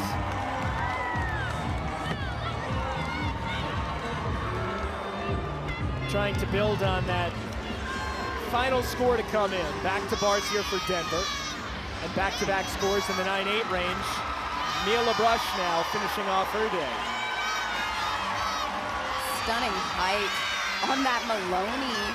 Really floaty. Actually, her first season in the bar lineup as a senior. So much power on that double layout. Scooch backwards. Clean work in that routine. And I can't believe she hasn't been a staple in this bar lineup before this with the way that she swings and performs. I know she missed 6 meets earlier on in the season with an injury, so she was out of the vault lineup. 9.95 comes in for Zervis. Utah can still put up a high 197 score if they get big ones from Smith and Curtis. And as we get further and further down the lineup, it's looking like Ashley Glenn's 9.15 is going to be the score dropped by the Utes. Let's go to Lauren for more. You see McKenna Smith right now here on the floor, and this girl right here really early on was inconsistent because of the senior syndrome is what coach called it, because she just felt the emotional weight of the season, and finally she decided to let go. She's competing free now and really finding herself being where her feet are and really being present, and you can just see it in the way she competes, performs, and she has such a deep love for this sport and for her team. And for her fans, she hand-signed 700 pairs of sunglasses that she handed out. That's pretty selfless. She loves performing. Saw her hold up that U, get the crowd going before she even started. And then let's not forget, this is Dallas Cowboys themed routine. This is the song that the cheerleaders use. I know, because I was gonna audition for the Cowboys for a second there, cheerleaders. I would love to see that. I watched Making the Team both seasons, and it's impossible. Well, I mean, that, and isn't that their staple? So good. McKenna Smith has been on fire today. She has stuck on every single event, going out, full out in the senior year. This first pass was perfect.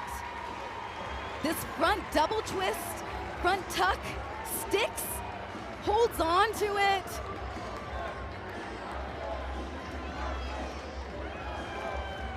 Front Rudy straight into the layout, step out. Hits those cowboy kicks, jump split. High fives it with her teammates. Awesome job for McKenna Smith. DCC would be proud. She should audition. Oh, I think so. I would throw my hat in the ring for that, no question. McKenna Smith with a 9.95. So that clinches them the meet, and just Sage Curtis to finish up. How high can Utah go as they drop the 9.15 from Ashley Glenn? Big sigh of relief there for McKenna Smith. She looked like she really enjoyed herself. This is Utah gymnastics here, and it's exciting to be able, yes, it's kind of in their backyard. It's essentially home meet for them, right? Because you see so much red in the stands here at Maverik Center. But they have such an amazing fan base, always packing out the Huntsman Center, one of the most difficult places to compete. And this has been very impressive since that bars rotation. Only their second season in the Big 12, but I mean, 5 straight national championship appearances. They've qualified for every single one. No one else can say that. Not Oklahoma, not LSU, not the Florida Gators. Not UCLA, only Utah. Sage Curtis will close out the competition.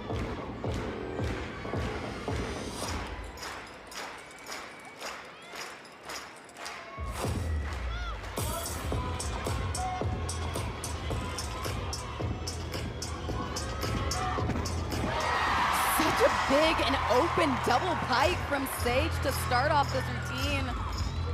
Most athletes have to have a tighter pike, but she's so high in the air, she can keep her hips a little more open. Now the highest that Utah can potentially score is a 197.725. That's with a perfect 10 here from Sage Curtis. She hits, and this is going to be yet another one of those really strong, consistent mid-197s that we've seen from Utah. They've gone above 197 the last 6 meets, and now it's probably going to be 7. Front full, a difficult combination pass. Done exquisitely, way to close it out, Sage Curtis for the Utes.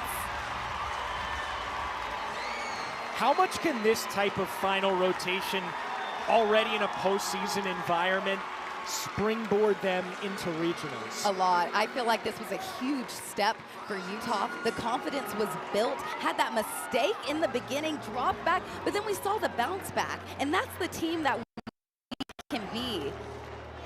And I think, you have to give a lot of credit, specifically what Zoe Johnson did.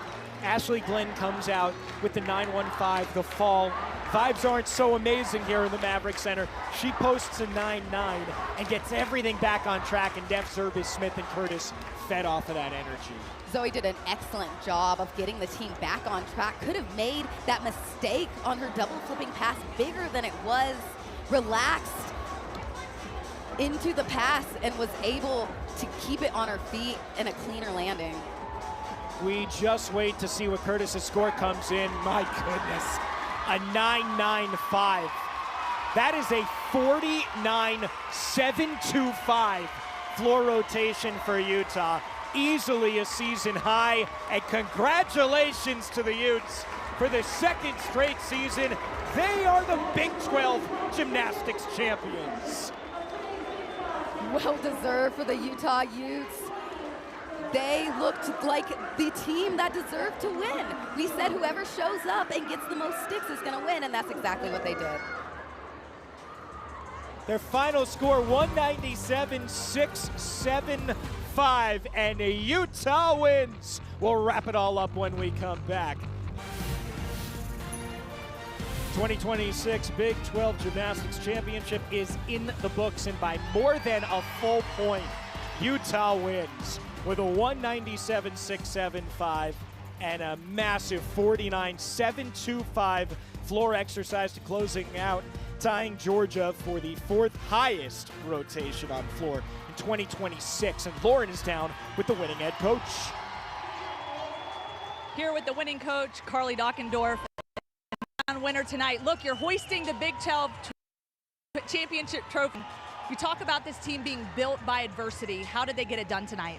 I mean, we had some more adversity tonight, and we've been in that position before, and we've just learned from those experiences and just stayed focused on what we needed to do, and I was just so proud this team just kept working till the end.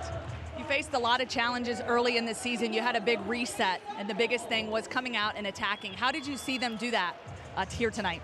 I did throughout the whole night. You know, the vaults, we started off really big, and bars, we had a couple uncharacteristic things, and they just kept attacking. They didn't hold back. We went to beam. Instead of being, you know, tight and tense, we just went really hard on that event and then finished on floor just like we knew we needed to. Can you talk about attacking? One of those that attacks, Avery Neff, standing by here, winning the all-around, the lion of this team. What was big for you tonight in being able to come out and have the performance you did? Yeah, I think conference is such a fun place to be, especially on podium. And so I think especially us, we like to thrive in these situations, and especially having our home crowd is like a feeling that you can't replace. And so I think having conference here is just an amazing feeling where we can really just throw it out all on the floor and just know that we're good enough. We don't have to be perfect. We don't have to do amazing, extraordinary things. We just have to do our normal gymnastics. And I think there's some uncharacteristic mistakes, but ultimately I think if you want to win a national championship, there's going to be some adversity. So I think we're learning it. And when you talk about adversity, the lion and the sheep, that was the big thing that you guys went through earlier this season. How did you step into that role and use that to propel you forward? Funny you say that. We've actually been talking about being lions. So really just attacking our gymnastics, no holding back, because when you hold back, it gets careful, and that's when the mistakes happen. So just letting it swing, doing our normal gymnastics, what we do in practice, and that's attacking. Ultimately just trusting each other and trusting ourselves and having the confidence that we can do this, and we are amazing gymnasts, that we can show the world what we're capable of. And built by adversity, I think that now becomes the team mantra. How does this push you forward and give you that confidence heading into the postseason? I mean, I think there's nothing that we can't handle at this point. We've pretty much been through it all, and so we're going to use that as one of our tools going into regionals, and we're just going to keep working in the gym and showing up and do our job when we get there. All right, thank you guys so much. Hoisting that Big 12 trophy, I know it feels oh so good. Congratulations once again. Enjoy this one, and good luck the rest of the way. So much. Thank you. Thank you. Avery Neff in her young career is now 2 for 2 here at the Big 12 Championship, and she wins the individual all-around, tying her career high with a 39-7. Utes celebrating again. We're back to wrap it all up right after this.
At the Maverick Center, we knew that if Utah hit, that they were going to be the Big 12 champions. That's exactly what happened, and they were afforded a little bit of a mistake as well, only a 49.05 on bars. They rebounded from it and end up winning this one by over a full point over Denver, followed by BYU, Arizona State, Arizona, and West Virginia.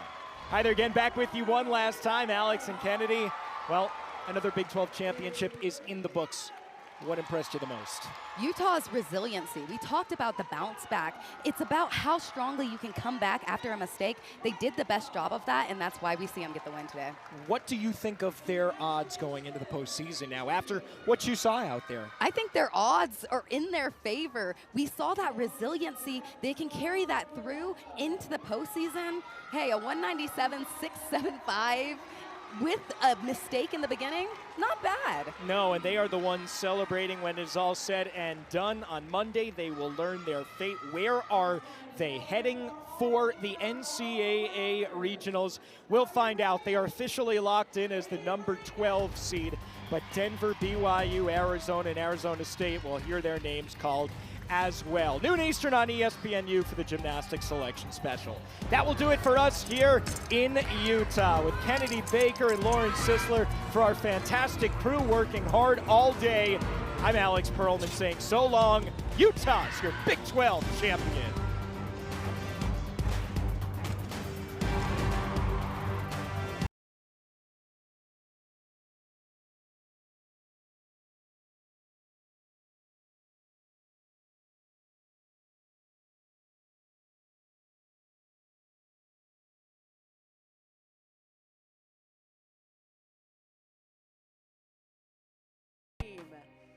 Please step forward, Kylie Bromley,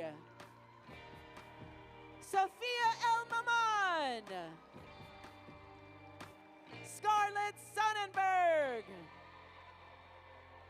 Shyla Badia, Abby Rissman, and your backup, Kayla Smith.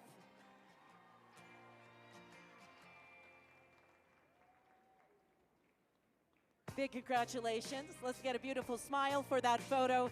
And fans, please help us give a round of applause to your 2026 All Big 12 freshman team.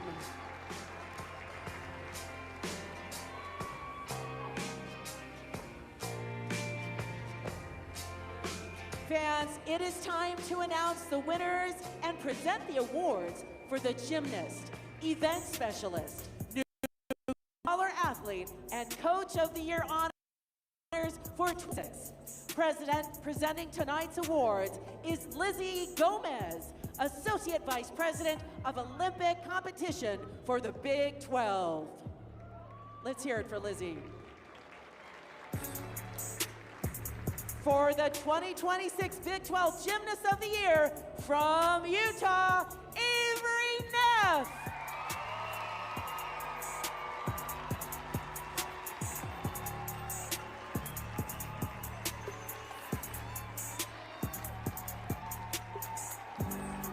Let's hear it for Avery. The 2026 Big 12 Event Specialist of the Year from Utah is Anna Padarariu.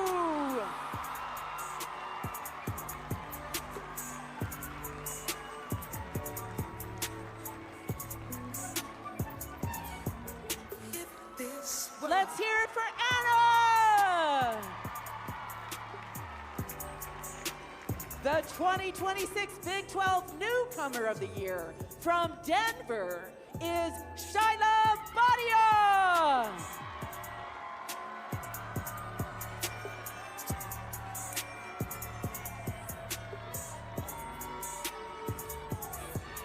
Let's hear it again for Shyla. The 2026 Big 12 Scholar Athlete of the Year from Arizona is Gianna Lechner.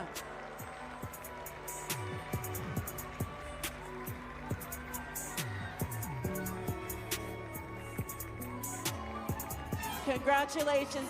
Let's hear it for Gianna. finally, the 2026 Big 12 Coach of the Year is Guard Young from BYU.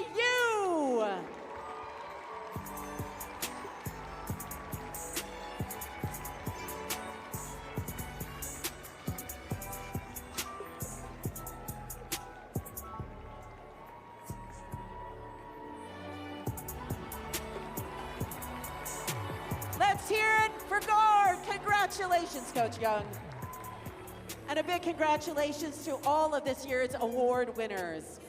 We'd also like to take a moment to recognize and thank our incredible senior athletes for their dedication and hard work throughout their time in the Big 12. Your commitment to excellence has left a lasting impact on this conference, and we're proud of all you've achieved. At this time, we ask all of our senior athletes to please stand and be recognized. Stand up, seniors.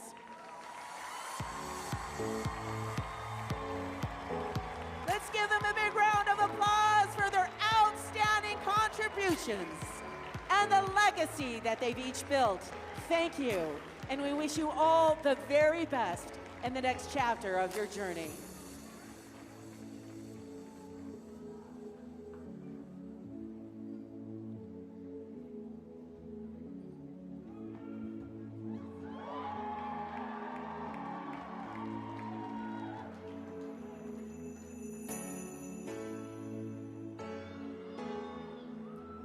Let's move now into individual event awards. We want to congratulate the top all-around and individual event finishers from tonight's competition.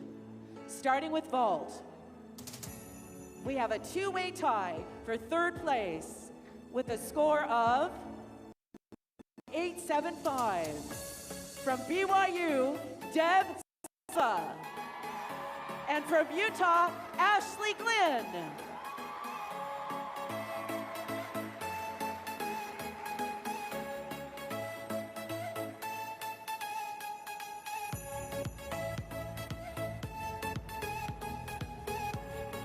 In second place, with a score of 9.90 from Utah, Avery Neff.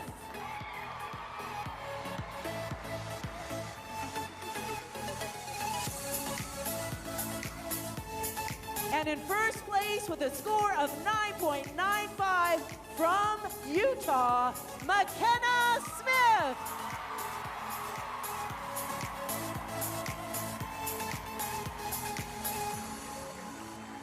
Competitors, please gather for a group photo too.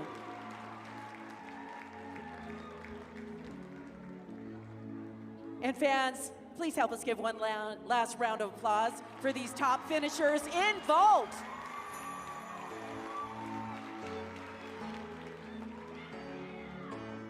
Now let's recognize the competitors who finished in the top 4 of the uneven bars.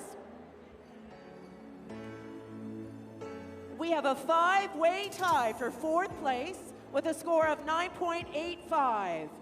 First, from Denver, Cecilia Cooley. From Denver, Mila Brush. From Denver, Kylie Rorick. And from Utah, Ella Zerbis. And from Utah, Abby Risman.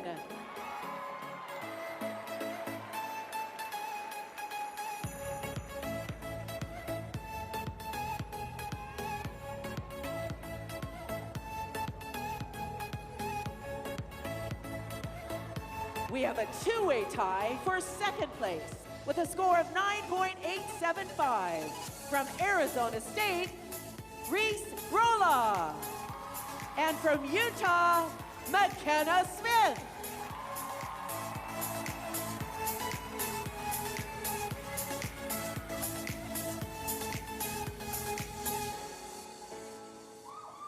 And your 2026 Big 12 Uneven Bars champion with a score of 9.9 from Utah, Avery Neff.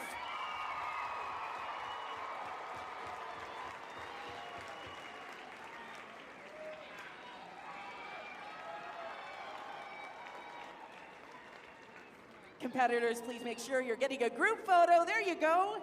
And fans, please help us give one round of applause, nice and loud, for our top finishers on bars.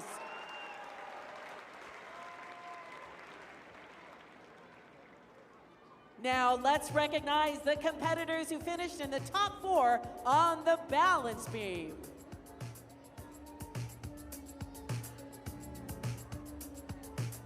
We have a 3-way tie for 4th place with a score of 9.9 from Arizona, Abigail Martin. Also from Arizona, Terza Weiss. And from BYU, Brynlee Anderson Brookman.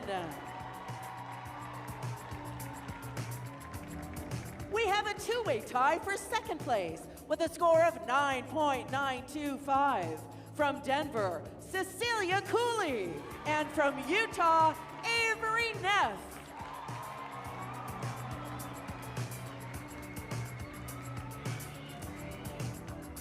And your 2020 balance beam champion with a score of .975 from Utah is Cammie Winger.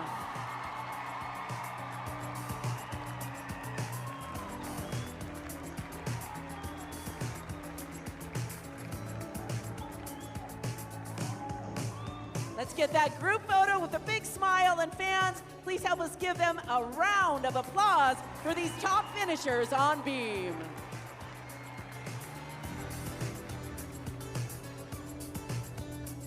Congratulations.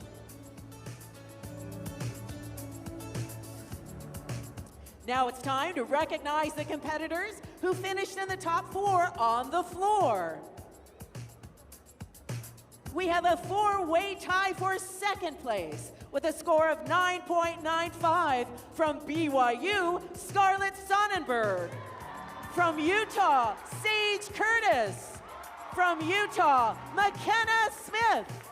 From Utah, Ella Zerbes.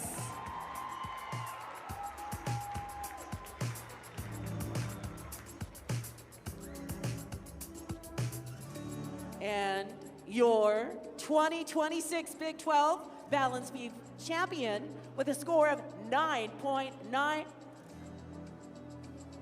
Floor champion with a score of 9.975 from Utah. Let's welcome back to the floor, Avery Neff.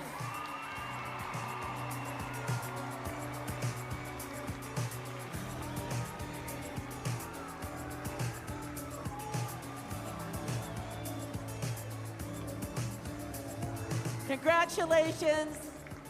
Great smiles for that group photo. Fans, let's give them a round of applause. These top finishers on the floor.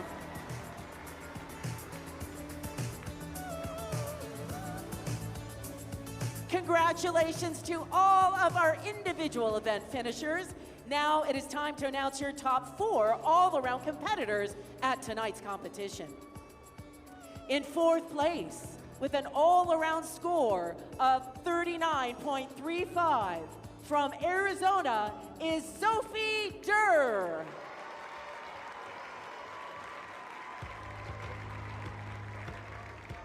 In 3rd place, with an all-around score of 39.525 from Utah, Ella Zerbes.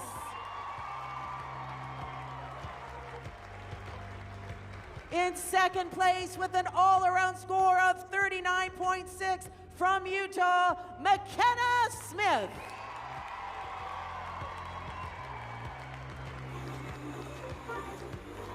And your 2026 Big 12 Gymnastics all-around champion with a score of 39.7 from Utah, Avery Neff.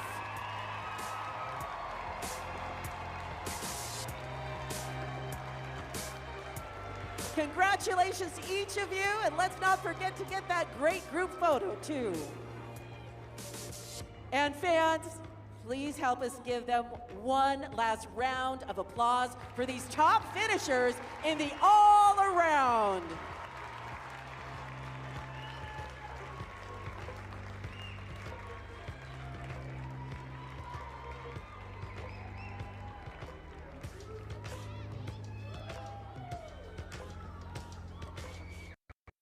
Now, for the final team scores for tonight's competition. In 6th place, with a score of 194.25, West Virginia. In 5th place, with a score of 194.725, Arizona. In 4th place, with a score of 195.225, Arizona State. In 3rd place, with a score of 196.175, BYU. The runner-up with a score of 196.575 is Denver. And the 2026 Big 12 Gymnastics Champion with a score of 197.675, Utah!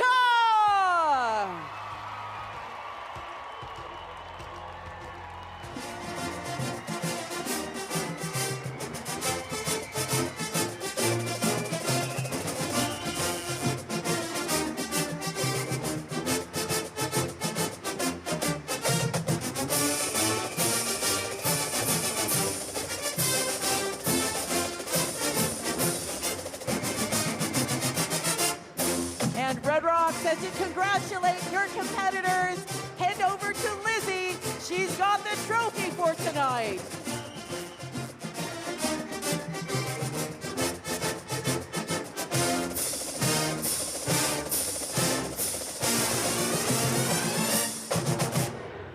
Fans, let's hear it again for your 2026 Big 12 Conference Gymnastics Champions, the University of Utah!